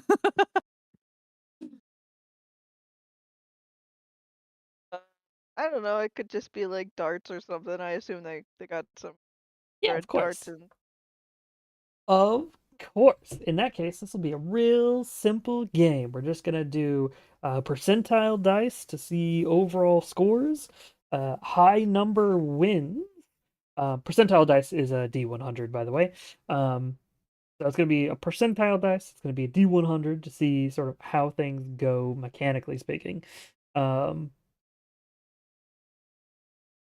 then we're gonna add some modifiers here because some of y'all is better than some of y'all others. What are your dexterity modifiers? If Rigel and Kaliana can do sheet for me, please. 1. Sheet. Hey, they're even then. Hey. 1 and 1. Fantastic. 1 and 1, so it doesn't fucking matter. So this is gonna be a straight roll just to see how you both do. Now, are some other possible modifiers. Do either of you try to cheat? No. no. Okay. You sound so And- disappointed when you said that. I'm like, she would be, she'd be No. like the kind who goes, I won't. Like, Just uses her telekinesis to just take the dart straight to the board, gets an instant yeah, win. right. All right, then both of you roll a D100 for me, please, as you play the first round of darts. Bruh. Oh shit! Hey, yo. Damn. Galliana gets a perfect score, like to the point that other people in the area are like, "Holy shit! Wait, she's really good." I mean, I throw that javelin sometimes.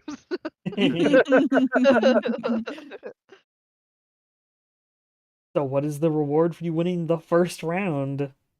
He takes his pants off. Rigel, do you take your pants off? Yes. Fantastic. Unlike bursting into Galliana's room, you are now pantsless in a public space. Hey. Payback. Galliana wins the round. Of course, you can always continue. I think I'm pretty good now. Got my revenge. Sweet. Have a good day. Unless he's not feeling embarrassed. Nope. Oh. Is there any way I can't read minds? They have to be willing. I was like, I gotta figure out what would embarrass him, but I don't know what would. You can try to read his mind if you want. I'll try to read it. Alrighty. Rigel, if you can give me an intelligence saving throw, please. Ah. You do not make it. Hey, what would embarrass Rigel?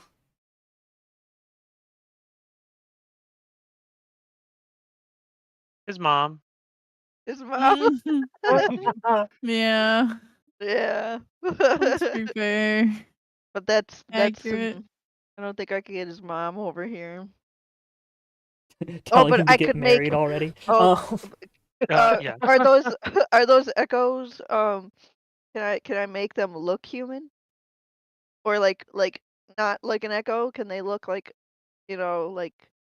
Currently, if you bring them into the normal world, no, they will be that sort of purpley shimmer. Can't really do the thing I can't really get his mom over here, so. Or can you? Or Yeah. can Just casually try to put in a call with the Frankian, like secret forces. Yeah, right. I also have a feeling that if somehow they got her over there, she'd be like, "Okay, well then why don't you two hook up?" I mean, you've already seen each other without your pants on. Yeah, right. I'm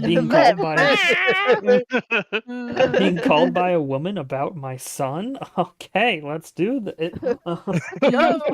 Without pants on. I think Cal will just wait until the next time they see his mom. Okay, He's gonna think of something embarrassing. no worries. A small game to that's it? attempts to Just one? embarrass Rigel. Yeah, for now I'm good that you just had the pants in public. Well, okay. Good enough This for is fine now. then. If you say so.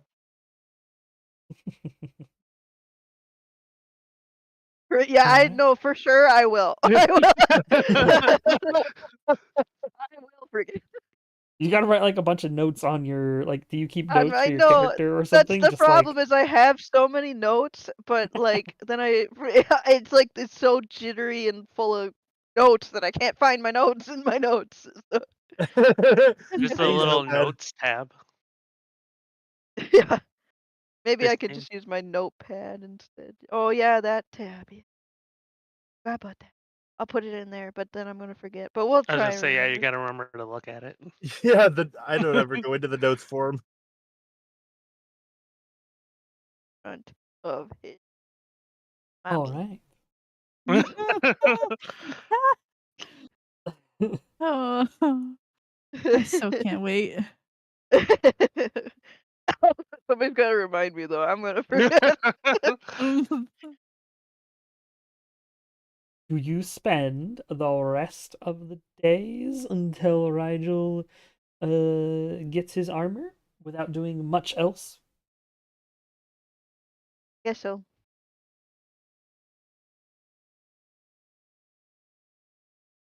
It's up to all y'all. There's still other thing you could always do whatever you want.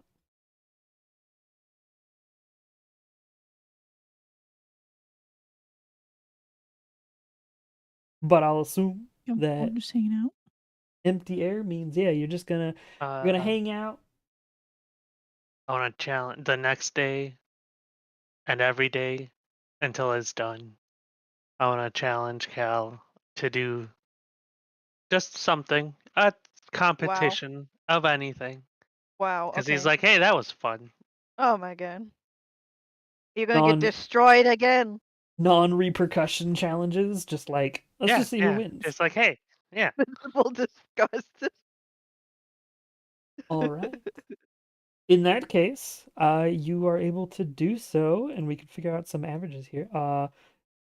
Because it's going to be, let's see, this day you guys went to sleep, so it'll be another day, which means there will be 6 days left on top of the other stuff you guys had done. So, if you'd like to do 6D100s, please. 6. What are the challenges? Wait. Roll. Oh gosh. Oh, rip. Roll. 6. 100. Wow. Oh, it's just barely. So, technically speaking, these are per challenge, which unfortunately means I think Caliano wins 1, 2, and that's it. And then Rigel wins the other 4. Yep. It's Hey. 90 to 87. So Rigel, you barely win the first competition. Oh. The second competition you guys do, Caliana, you I demolish destroy him. Rigel. Wait, what's something she would be really good at? Things with tentacles. Climbing Balancing. competition. Oh, wait, you put your sheet. What? Oh, no.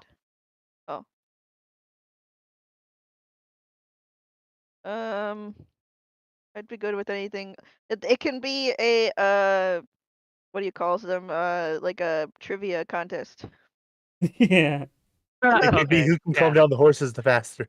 Yeah. The second day, you're like, trivia contest. I'm like, all right, I know trivia. I do not know trivia. The one that Mai would win every time. Yeah. She's not here, though. It's fine. The third competition, Rigel, you win by a margin. The next competition, you lose, but you guys are both kind of at whatever the competition is. Hey. Hey. The second to last one is pretty close, but Rigel, you win. And the final one, Rigel, you damn near perfect whatever it is. As the final close. tallies come to what I had said before, which is Rigel 5-4? wins 4, I believe. And Caliana wins 2 plus the original, so 3. A race. The last one is a race. A race. Oh yeah, because you have the mobile feed, so yeah, you're just like, Yeah. let's totally race. Dum, dum, dum, dum. You're just Just don't race my. Yeah. all right. Competitions occur every single time, as well as by the end of the 8 days, Rigel, you are given your armor. Yay.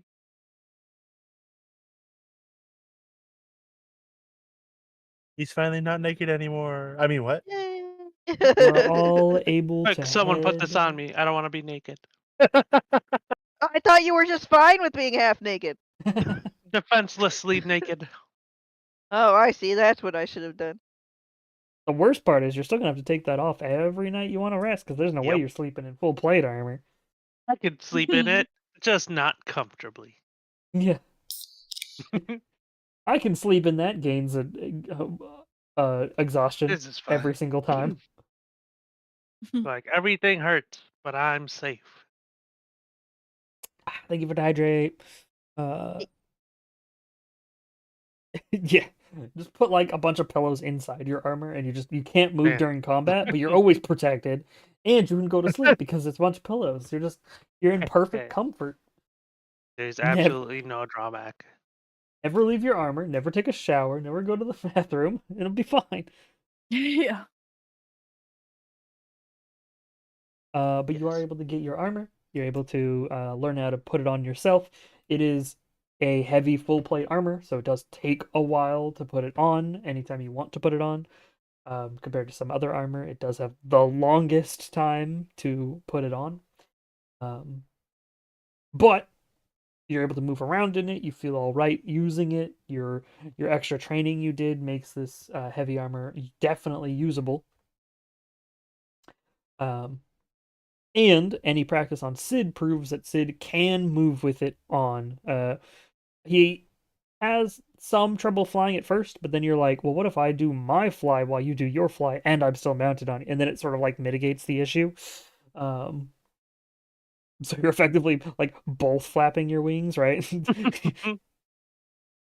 You change from a single set of winged dragon to two winged dragons, somehow flying on top of each other? Question mark. Hey. But yeah, you are able to get your gear, and everybody is able to pile back into a carriage with Graham, who had been around and sort of going around and getting stuff. You see that there's like another little box connected thing that he's added to this carriage. Probably stuff he's been buying, resources and whatnot. You're able to head back to Talbrea. Anything you guys wanted to do beforehand? Or are you guys good shipping off and back home? I should probably see how the plants are going in my world. Oh yeah. Had a few days worth of time, and the echoes on hand, the individuals working on it go, they seem to be they seem to be all right. We don't know yet because it takes a while for them to grow, what sort of output we'll have, or if they're going to mutate in any way, shape, or form. But as of right now, they do seem to be growing. They are budding, so we should be good. We will get a product. What the product is, we don't know yet, but we will get a product. Hey. And technically speaking, I might as well do this in the OneNote. I don't know if any of y'all check the OneNote very often, but I'm gonna That's where add. my notes are. I'm gonna add a section that is Kaliana's assets. My authenticator app, I swear to God. I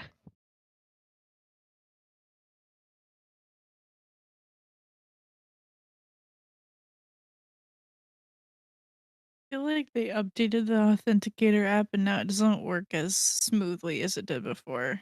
It is a little annoying. That's for sure. I have to use it too Yeah. much at work. And what I'm gonna add is basically, you now have your own asset, Kaliana. You have a farming Hey. tier 2, which has a gold output of Whoa. 2,000 gold per season. Nice. But you might not want to sell your stuff. You can also use resources for other means for your particular type of resource. But I won't tell you that until you get your first payout, because your first payout will come out as resources, not money. It'll be 2,000 worth of whatever interesting plants you grow, which may or may not be normal plants. And you can then decide if you want to just sell them, in which case their value will be 2,000 gold worth ish, involving a dice roll. Or you can turn them into other stuff, like if you want to take them to like an alchemist and turn them into potions, or whatever they end up being. So do that real. I'm just gonna list it as 2K, and I'll do your assets once we do our next roll. And I will do the actual full list of the asset later. I'm not gonna type it all in now. But is everybody else okay with leaving and heading back home? Eek. Okay, then we're gonna roll back a couple of days back to when Mai makes it south to the Ebon Fort. You have decided to walk your way home. It takes you a few days, thinking to yourself about what has occurred. Kealikrit has left and has gone home to his own area to start researching, and you begin to see his notes pop up as you go of like he's taken that little handbook and then he's making his own notations on things on top. So you see sort of like a double version of things. You can be like notations on, notations off. You just hit a little button to trigger it. Piecing together the like overall history of the Immortal Empire, it seems as if, let me go to my timeline here. Where's my timeline?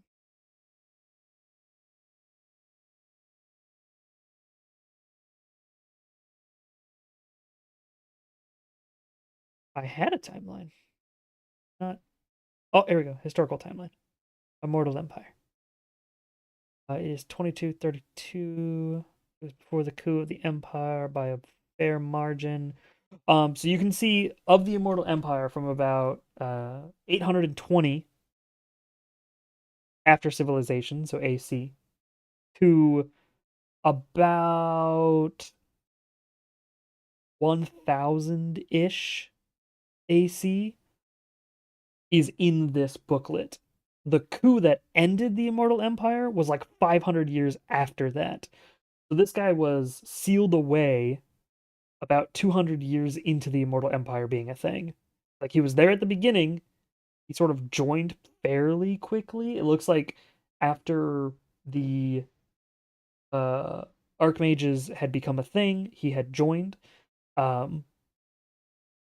And then, 200 years passed, and then he was sealed away. He was deemed, too dangerous or something. He doesn't quite know why he was sealed away, but he got sealed away, and that's where the booklet sort of ends on information. However, if you go backwards in the booklet, you do see information from before the Immortal Empire was a thing, which means you see some information from, like, the Dragon Wars, which ended 20 years into the Immortal Empire. You see some talk about Titans that don't exist anymore and were probably killed a long time ago.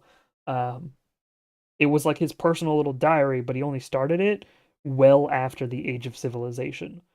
So you don't get like, hey, the beginning of my life, I'm an immortal, welcome to the beginning of existence.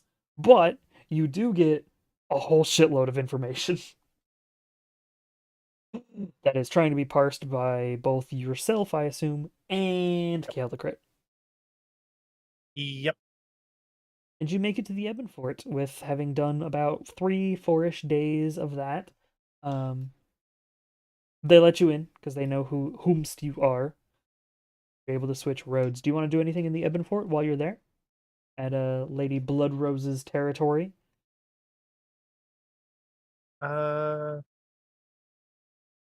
No. Okay. Then you simply continue along your way and you head on home. You do make it home before your friends do. By only like a day and a half or a couple of days at most. But you do make it back to the Fulmination Station. You're able to chill out for a couple of days, parse through some more information. If there's anything you want to know, you can ask. And then your friends will arrive. Any information that you can think of now you would like from the information that could possibly be around. If not, no worries. You can literally ask me questions all the way until next Sunday. I don't know if we'll be doing next Sunday. Will we? It's the 17th, right? Yeah. Yeah. If everybody's available, hopefully we'll do it. But we are getting towards holidays, so I understand if not. But you can basically just ask me questions about what the booklet has added, and I'll try to add it into the OneNote about the Imperium stuff. So you're just gonna get a whole there's gonna be every single Archmage is now gonna have pages in the book, and a bunch of other Imperial stuff is gonna show up in the OneNote. Um, Ooh. but yeah, that might take me a little while because obviously. Um, but do you have any information you want to ask for now, or do you want to wait? Yeah, not that I can think of right now. Okay, no worries. Then you're able to get home. You're able to relax. You're able to sort of look through the information and sort of begin to understand some of the stuff. When your friends arrive, all able to meet back up. Teleported back here by Graham, who then like goes, okay, hope y'all had a good time at the Spire. I have like 2 other jobs I have to go do. So see you again sometime. If you guys need any statues, feel free to commission me. And he sort of like just walks back into the portal and teleports away again. Um as everybody's made it back to the Fulmination Station. Mai is probably still somehow a little bit haggard, even though she's been home for 2 days. What'd you guys like to do? You've made it home. I want to check up on my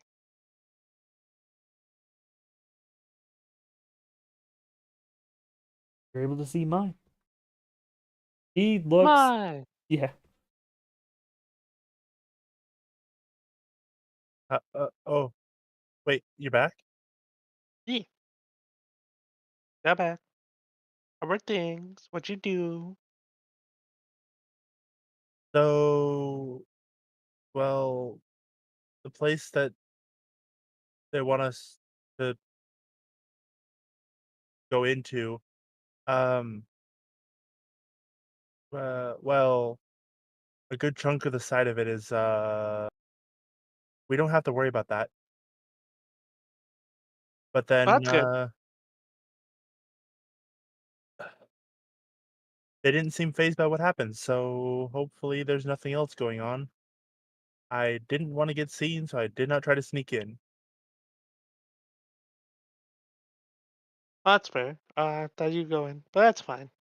You don't gotta worry about it, then we don't gotta worry. Also, that box that you had, it's open now. You opened it without me. What was in it? Uh, What'd you get? What was in it? What'd you find out? there was a being, and, oh,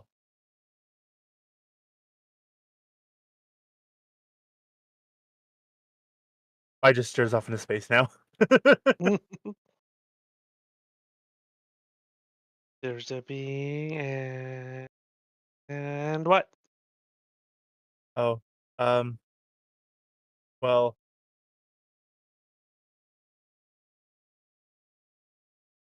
he's probably at the point that, well, he's probably at the Republic by now. Hopefully getting the information he wants and not killing people. Um, he's scary enough that even Kill the Crit, um, backed off.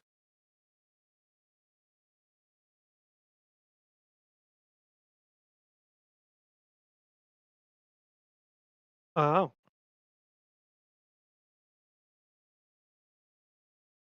what'd you do? Who are they? Well, he goes by the name Primordus, and apparently is a being that existed.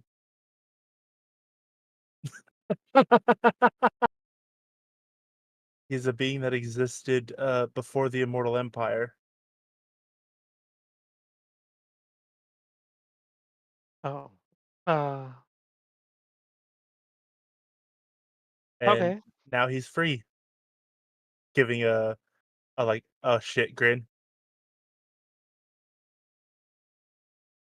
So, are they just stuck there? Are they an immortal?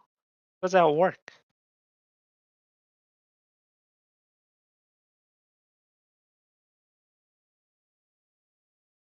Wait, what is your question?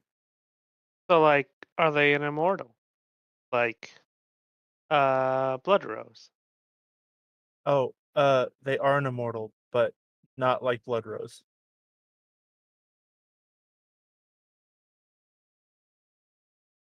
To be honest, I didn't know there was a different kind. Oh, well, I kind of did, but different. Wait, so is he immortal or is he an immortal? Clarification. They are kind of like Blood Rose. They would be the same aspect where they are representative of a concept, so you can't kill them unless the concept ceases.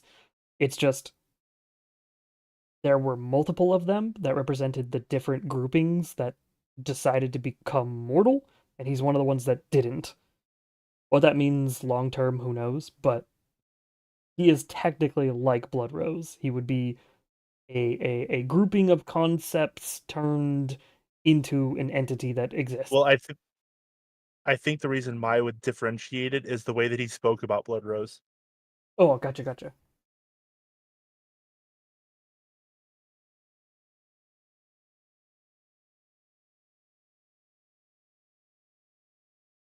Did you ask her about him? Does she know about him? I did not ask her. I was distracted on my way back. What happened on the way back? Don't get distracted often. He exists now?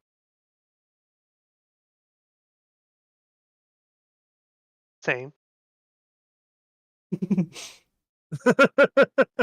I've been known to exist as well. Yeah. I'm somewhat of an existence myself.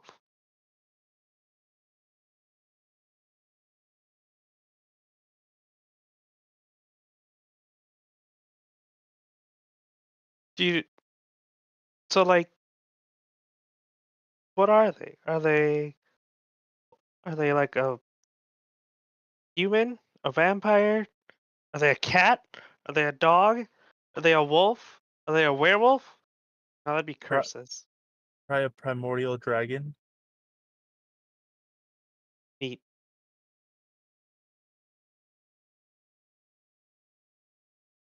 Uh-oh, DM's typing. Scary. Oh, Neat, but scary. Oh, I wonder if Queen knows him. maybe, but Pretty old, I think. I don't know how old she is, but she's old. Never talk about a lady's age.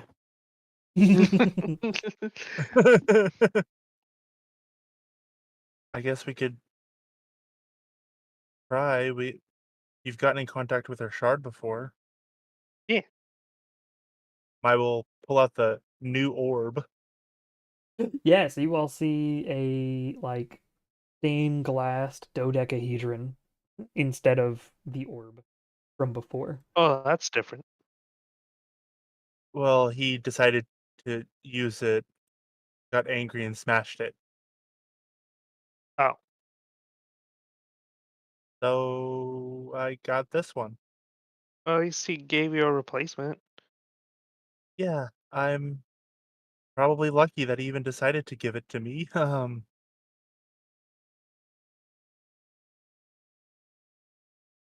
Okay, well, here you go. And she hands over the orb. I thought you were calling her. She seems to like you more than she likes me. But you're the one with all the questions right now. But I don't know who this person is. I don't know what they look like. I don't know what they sound like. I don't know their name. You told me their name, but I did just whoop, gone. Okay, well, stay right here in case something happens. And Mai That's will then. what? All right. You put a call in to Queen.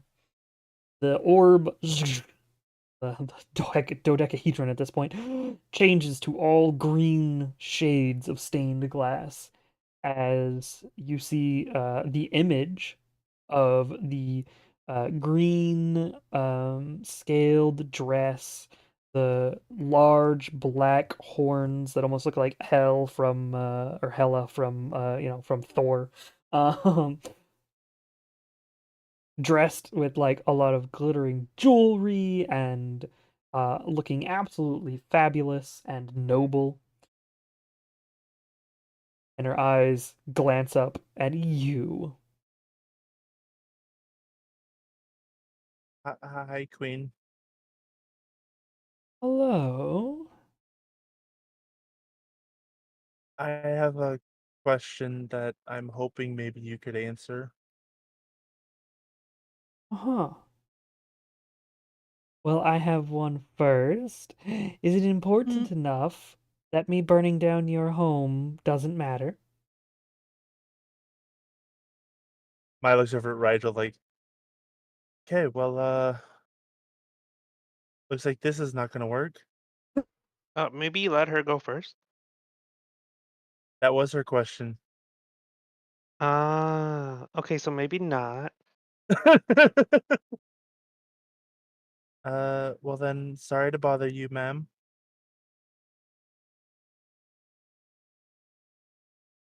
And then you hang up. Yep. All right. You hang up and Queen goes back to going about her day. And does not burn down your home. That went fantastic. I That feel was like about maybe what you I still expected. I feel like we probably still could have asked her that question because I feel like maybe she might want to know if there's another crazy entitled dragon running around. I just don't want to run the chance of her getting angry enough to actually potentially do anything like that. She's already mad. Don't want to make it worse. You know her better than I do. That's not much. He's not lying. It's like 3 times meeting total. I know she likes dragony stuff, artifacts. Uh, and she likes to sleep a lot. That's like her whole thing. And that she's not actually her, but Yeah, also is. the shard has been exploring. It hasn't. You haven't seen the shard sleep once.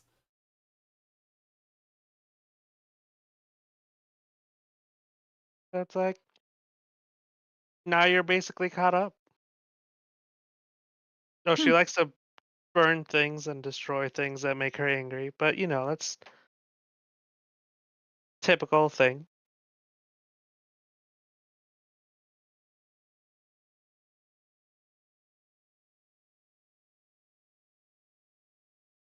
Hmm.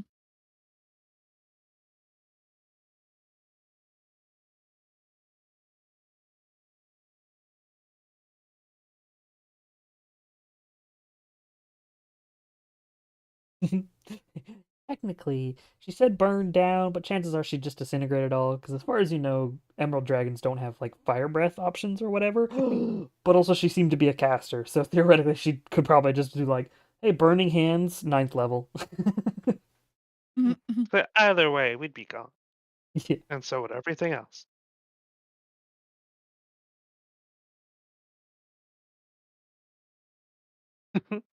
Anything else you want to try?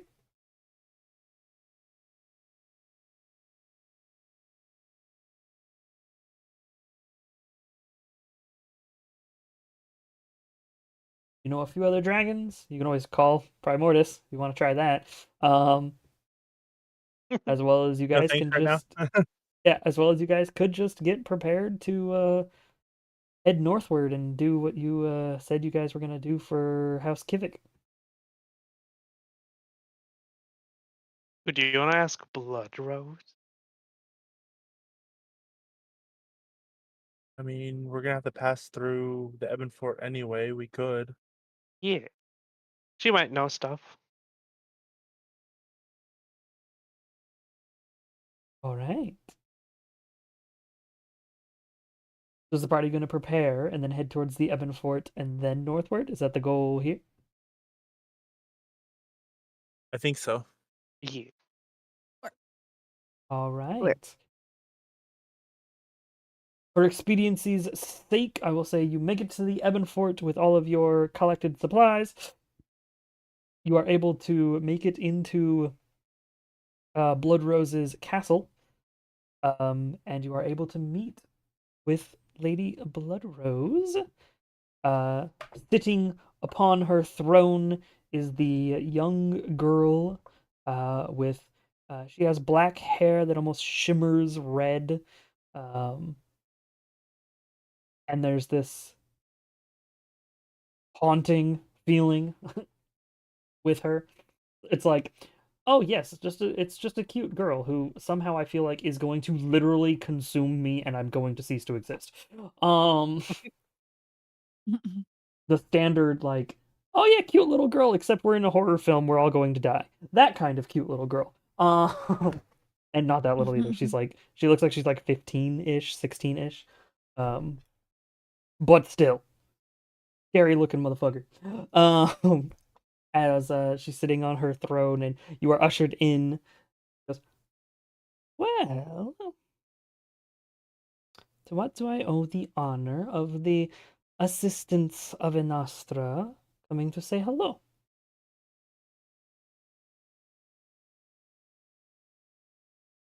Hi. Um, Curiosity. My here discovered, unleashed something. Hmm. Wondering if you knew anything about them.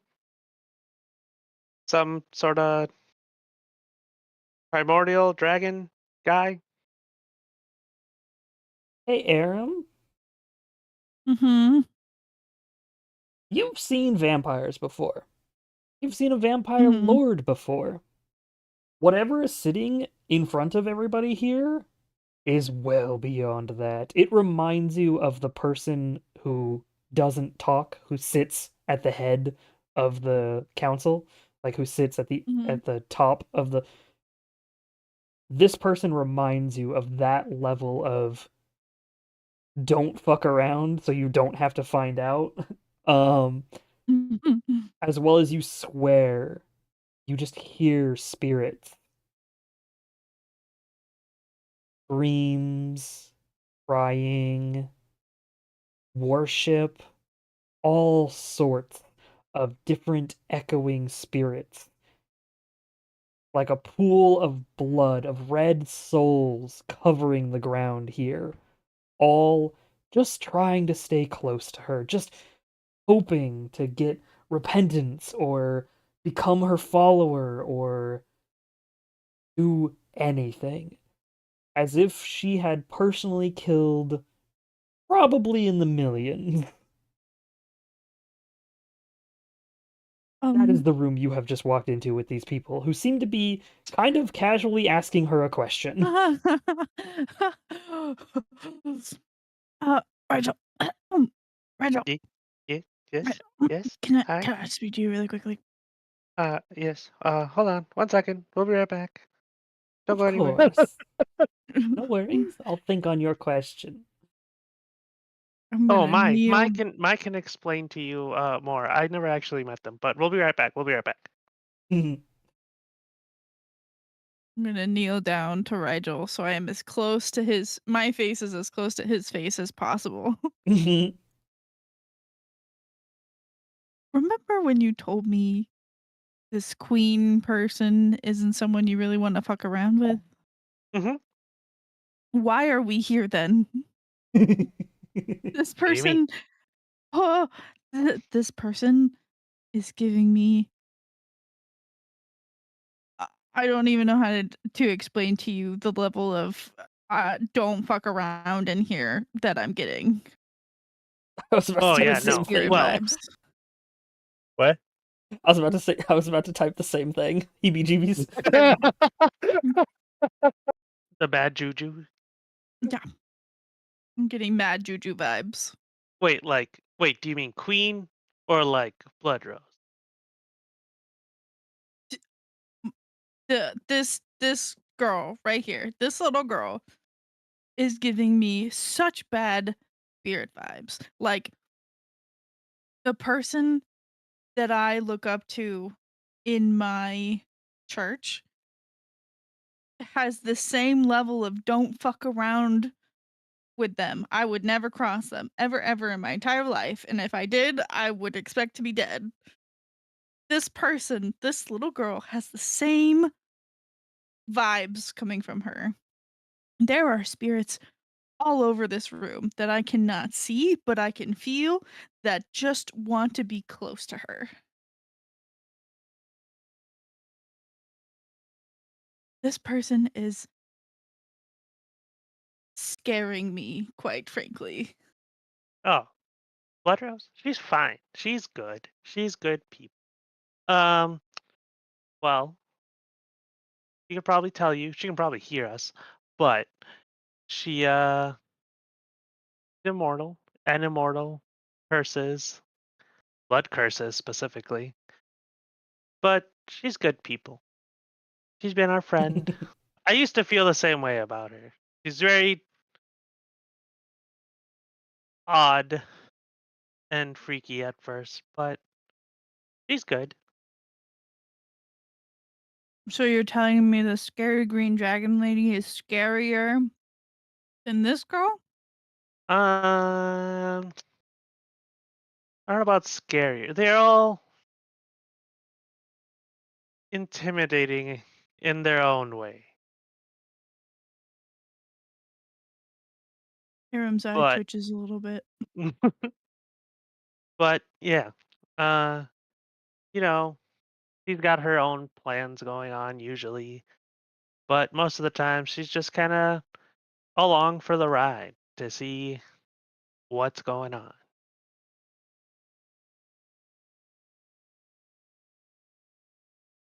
Oh, Well, she's been around for so long. I had a couple of nice chats with her actually. You should try it.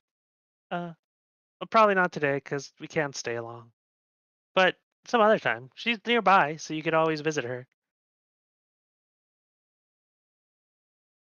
Oh, and uh, can also give you a curse if you want, but I did not do that. I know someone else who did. They seem to enjoy it. It was fine. They're fine still.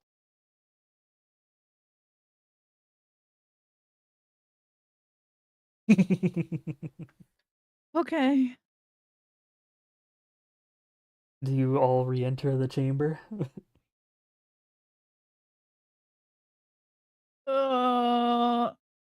You I got think you I'm got gonna wait anything right here. else? Are you No, sure? I think I'm gonna wait right here. Okay, well. I'm gonna leave the door open though. Oh, okay. Well, call us if you need anything. Don't wander too far. Oh, I won't. Telling the big lady to. Yeah. We'll keep you safe, lady know- who's massive and strong. Don't go anywhere without a buddy. We'll be back. Oh, Okay. y'all had your little chat? Yeah. She's a little spooked, but she'll be fine. I hope. No worries. I can tell that she can see my spirit. Those wandering souls who love me so dearly. Who I torment for fun. So this person you want me to identify for you, who... a name for them? So look at Primordus. mine. Primordus. He was sealed away, was he not? I don't remember the details, but I know he disappeared. He was sealed, yes. And you were there for the unsealing. And she like moves forward a little bit, like she's very interested. And she goes, and you were there for the unsealing? Yes. Oh. Another good story from the interesting people who brought Alistair back. I have not yet regretted having you around at all. Interesting stories and interesting things. What is it you want to know about Primordus? His feelings, the ones he loves.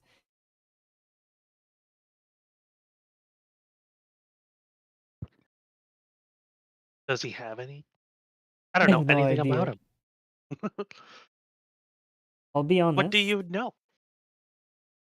Back when the dragon kind was immortal, back when there were very few of them, I don't remember exactly how many, but they used to have a grouping, a sort of, much like me, they hold an aspect. They had parts of them that made them who they were. One of them had powers of a tyrant and vanity, and one of them had access to other such similar concepts that were very mortal in nature, which, from what I know, is what drove them to want to try to become mortal. And when they found out how to, they took that path. But some did not. Primordis, Shimmer, and Krela were the three who did not. What I know, Shimmer has become mortal. I believe Shimmer is the basis for the celestial kind dragons, if I remember correctly. But that was 1,000 some odd years ago-ish. So I don't have exact memories. I know that Primordis was sealed when Shimmer became mortal. In fact, Shimmer might still be around. I can probably try to contact them. Actually, So they are still around. Primordus called them and is now going to visit them. Actually, not visit them. He contacted them. With the orb? Yes, the same Is one he that smashed. did you see them? Can you contact them? Uh, I can contact them, but not with having seen them. and you are sure it is Shimmer, because that is not their name or essence anymore. If he had contacted someone, it would have to be somebody he knew the modern form of, yes? Maybe. She's going to use her higher intelligence at this moment to go, Shimmer's the one who became mortal, which means the first one that he tried to contact, the one that was empty, that he got no answer for, was him calling Shimmer. Ah, okay. When he called Crayola, like Crayola, like crayons, good lord. Is When it he a called colorful Cree, one? uh, that's when he got an answer back. That's the one who talked to him and was like, "Just go live your life, dumbass." But of course you didn't hear that side of the conversation. Uh, but yeah, she sort of gives this gesture of like, "Are you sure?" And immediately, Ma, you're like, "Oh shit, no, yeah, that makes sense. If that one became more, that means they changed Yep. forms. They would have changed forms and name, which means the orb would not have worked anymore because they would have, quote, been a different person. They're no longer the immortal they once were. They're still a dragon. They're just not the same person." Um, and she sort of goes, "It's interesting, though." But any information you want about him beyond that, I can totally give you. He was an alright gentleman. Heck, he helped the mortals for a while, before they sealed him away at least. Much like me, he was a magnanimous individual. Less murders, though. Oh, for him. I mean, he murdered less people. Suppose I should clarify.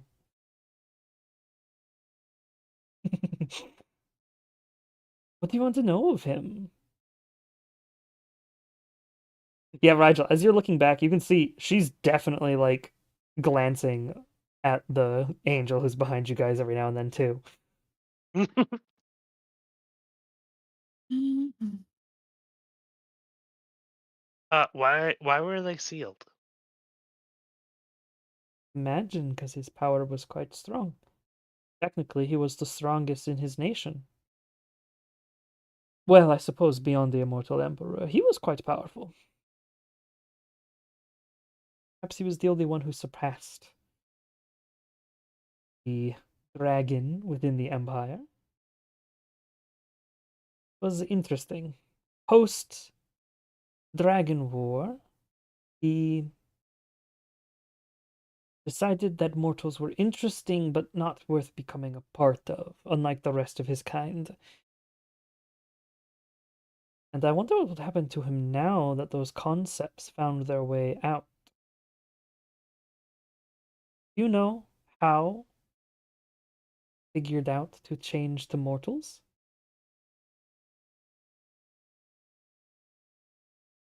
Huh?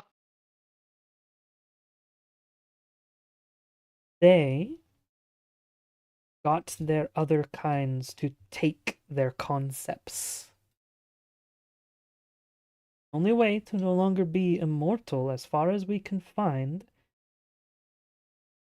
is to no longer be the embodiment of the concept. You must have it taken. Ordis, Shimmer, were the original takers of concept.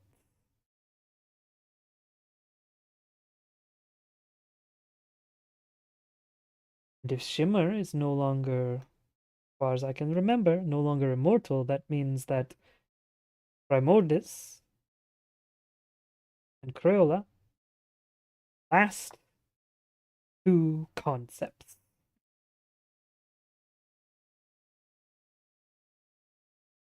What is he the concept of? Imagine he's being passed of many concepts right now. He was sealed away. Unfortunately for him, meant that he could not say no. I imagine Shimmer passed their concepts on to him while he was sealed away and could not deny it. He's probably many concepts and many things. Wait, then I- what was Shimmer? What happened to them? They were the basis of the Gemstone Dragons. They had, let me see, they had whimsy, obsession, they had femininity, at least for a short while, as masculinity was held by Primordis, but also benevolence,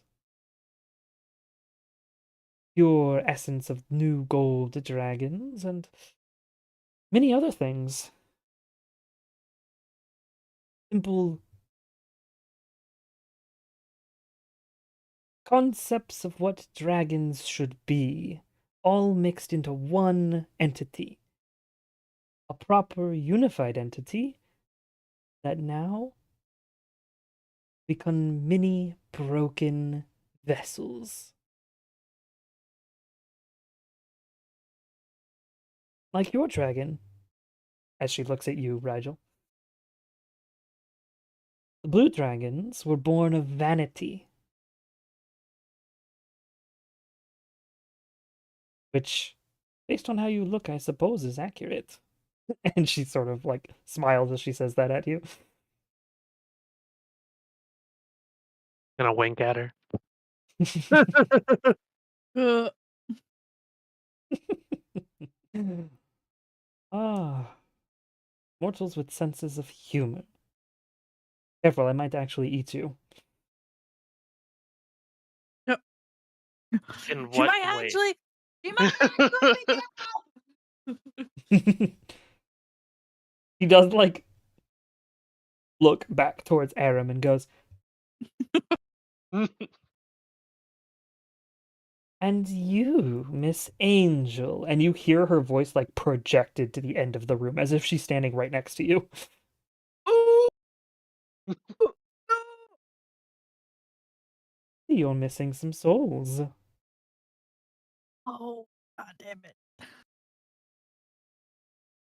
You can borrow mine. And that red wave that's underneath sort of like shifts over to you as some spirits cling to you for a moment. Ah! You see Aram run down the hallway a little bit. Yeah! You feel them taking up the space that was lost during your death previously. They don't immediately take to the new roles, and they're this cursed red colored, this blood-like, almost fluid moving spirit rather than your usuals. But you can tell that they're going to follow your orders. They're going to do what you normally want them to do, and they might have something else they can do for you. But it's still a little sickening having them around because it's not the way you would do it, and you can tell that it's not like, oh yeah, they were murdered and their souls were taken. No, these people were drained of their life slowly over a long period of time on purpose while being tortured or enslaved, or like it's a list of things. Like these people probably were turned into vampires and then had, 200 years of being abused, enslaved, tortured, like horrific things. They are a completely different type of spirit. They are malevolent beyond belief, and yet are following every order diligently because they're scared.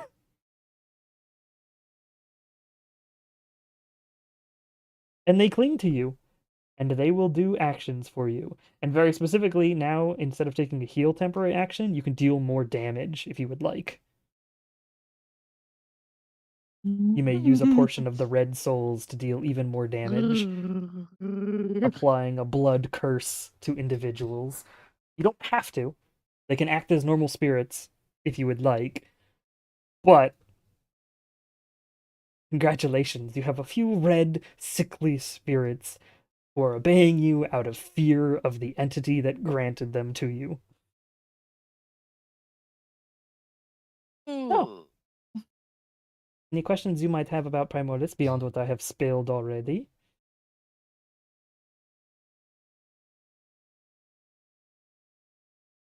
You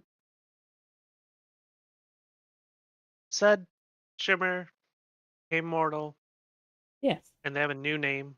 Do you know their new name?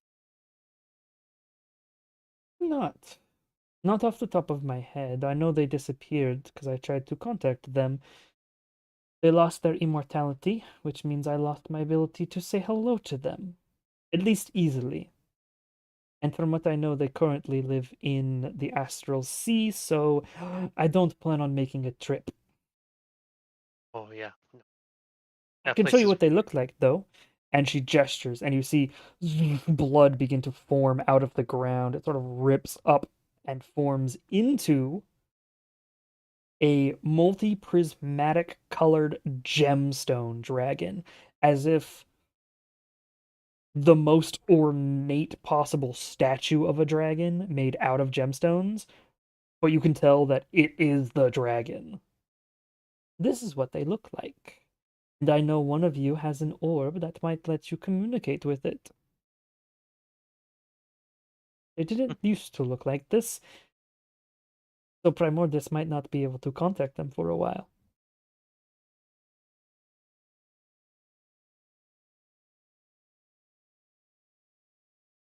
Hopefully that is helpful, as it splashes into blood and sort of splashes into the ground.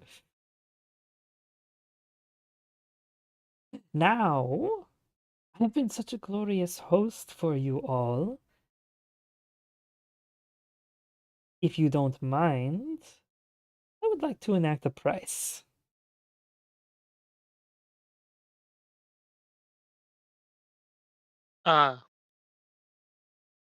Okay. I have a comment. I had a comment, but never mind. Yes. You might say your comment. I don't know if I mind yet because I don't know what the request is.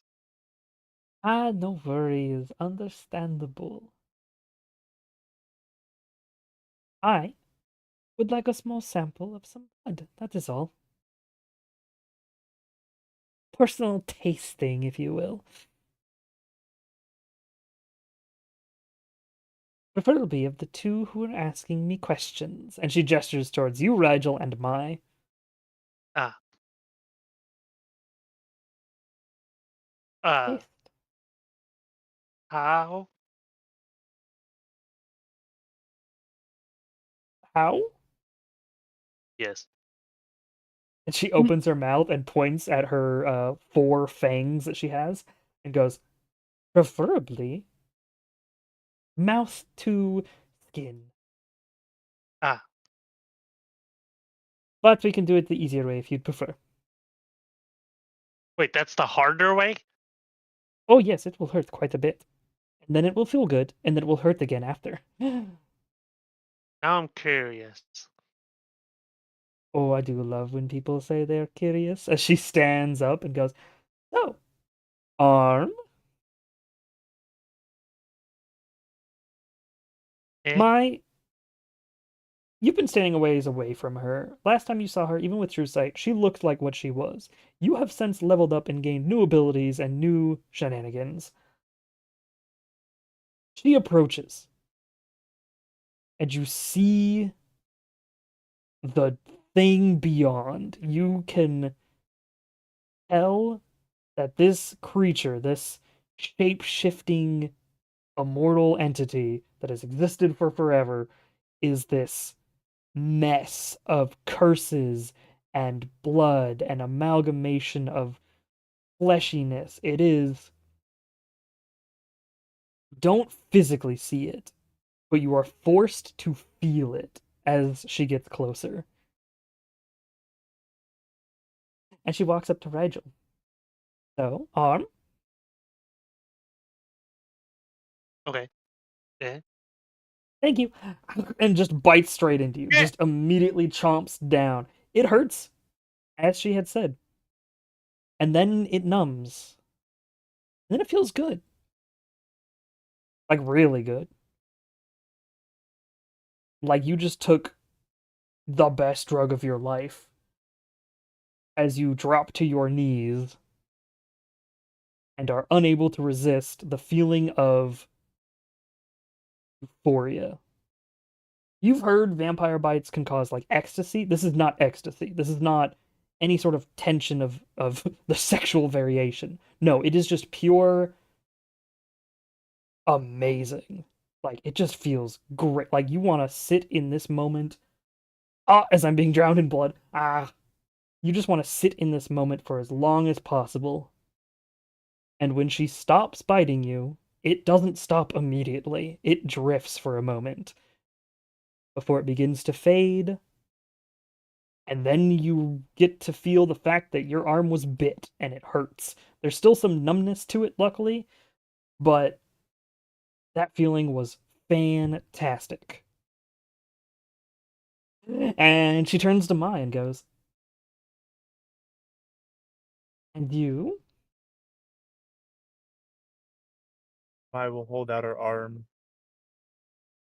Amazing. I do so much love your entire party. You're so accommodating. As she bites into your arm next.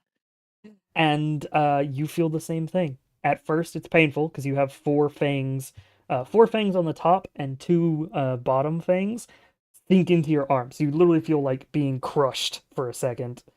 And then that fades, and you feel euphoria. Just amazing.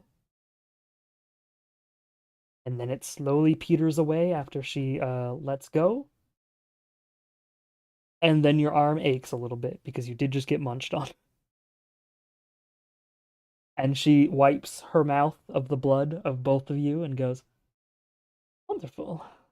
Well, if you want to visit and ask me questions again, please come by whenever. I'll gladly taste some of your other compatriots." As she turns and walks back to the throne. And what else would you guys like to do and or comment and or shenanigan before we end as you begin heading northward? Anything else? Aram is about 20 feet down the hallway from where Rigel left her last from the doorway, probably curled up in a ball next to the wall. Yeah, there's just a bunch of blood-like spirits like sitting around you and like clinging to the wall as well, just watching you. Well, I don't like it here. it's okay. We're leaving. Let's go. At least you got Okay. spirits. You wanted Uh, spirits. not like this. Not like this.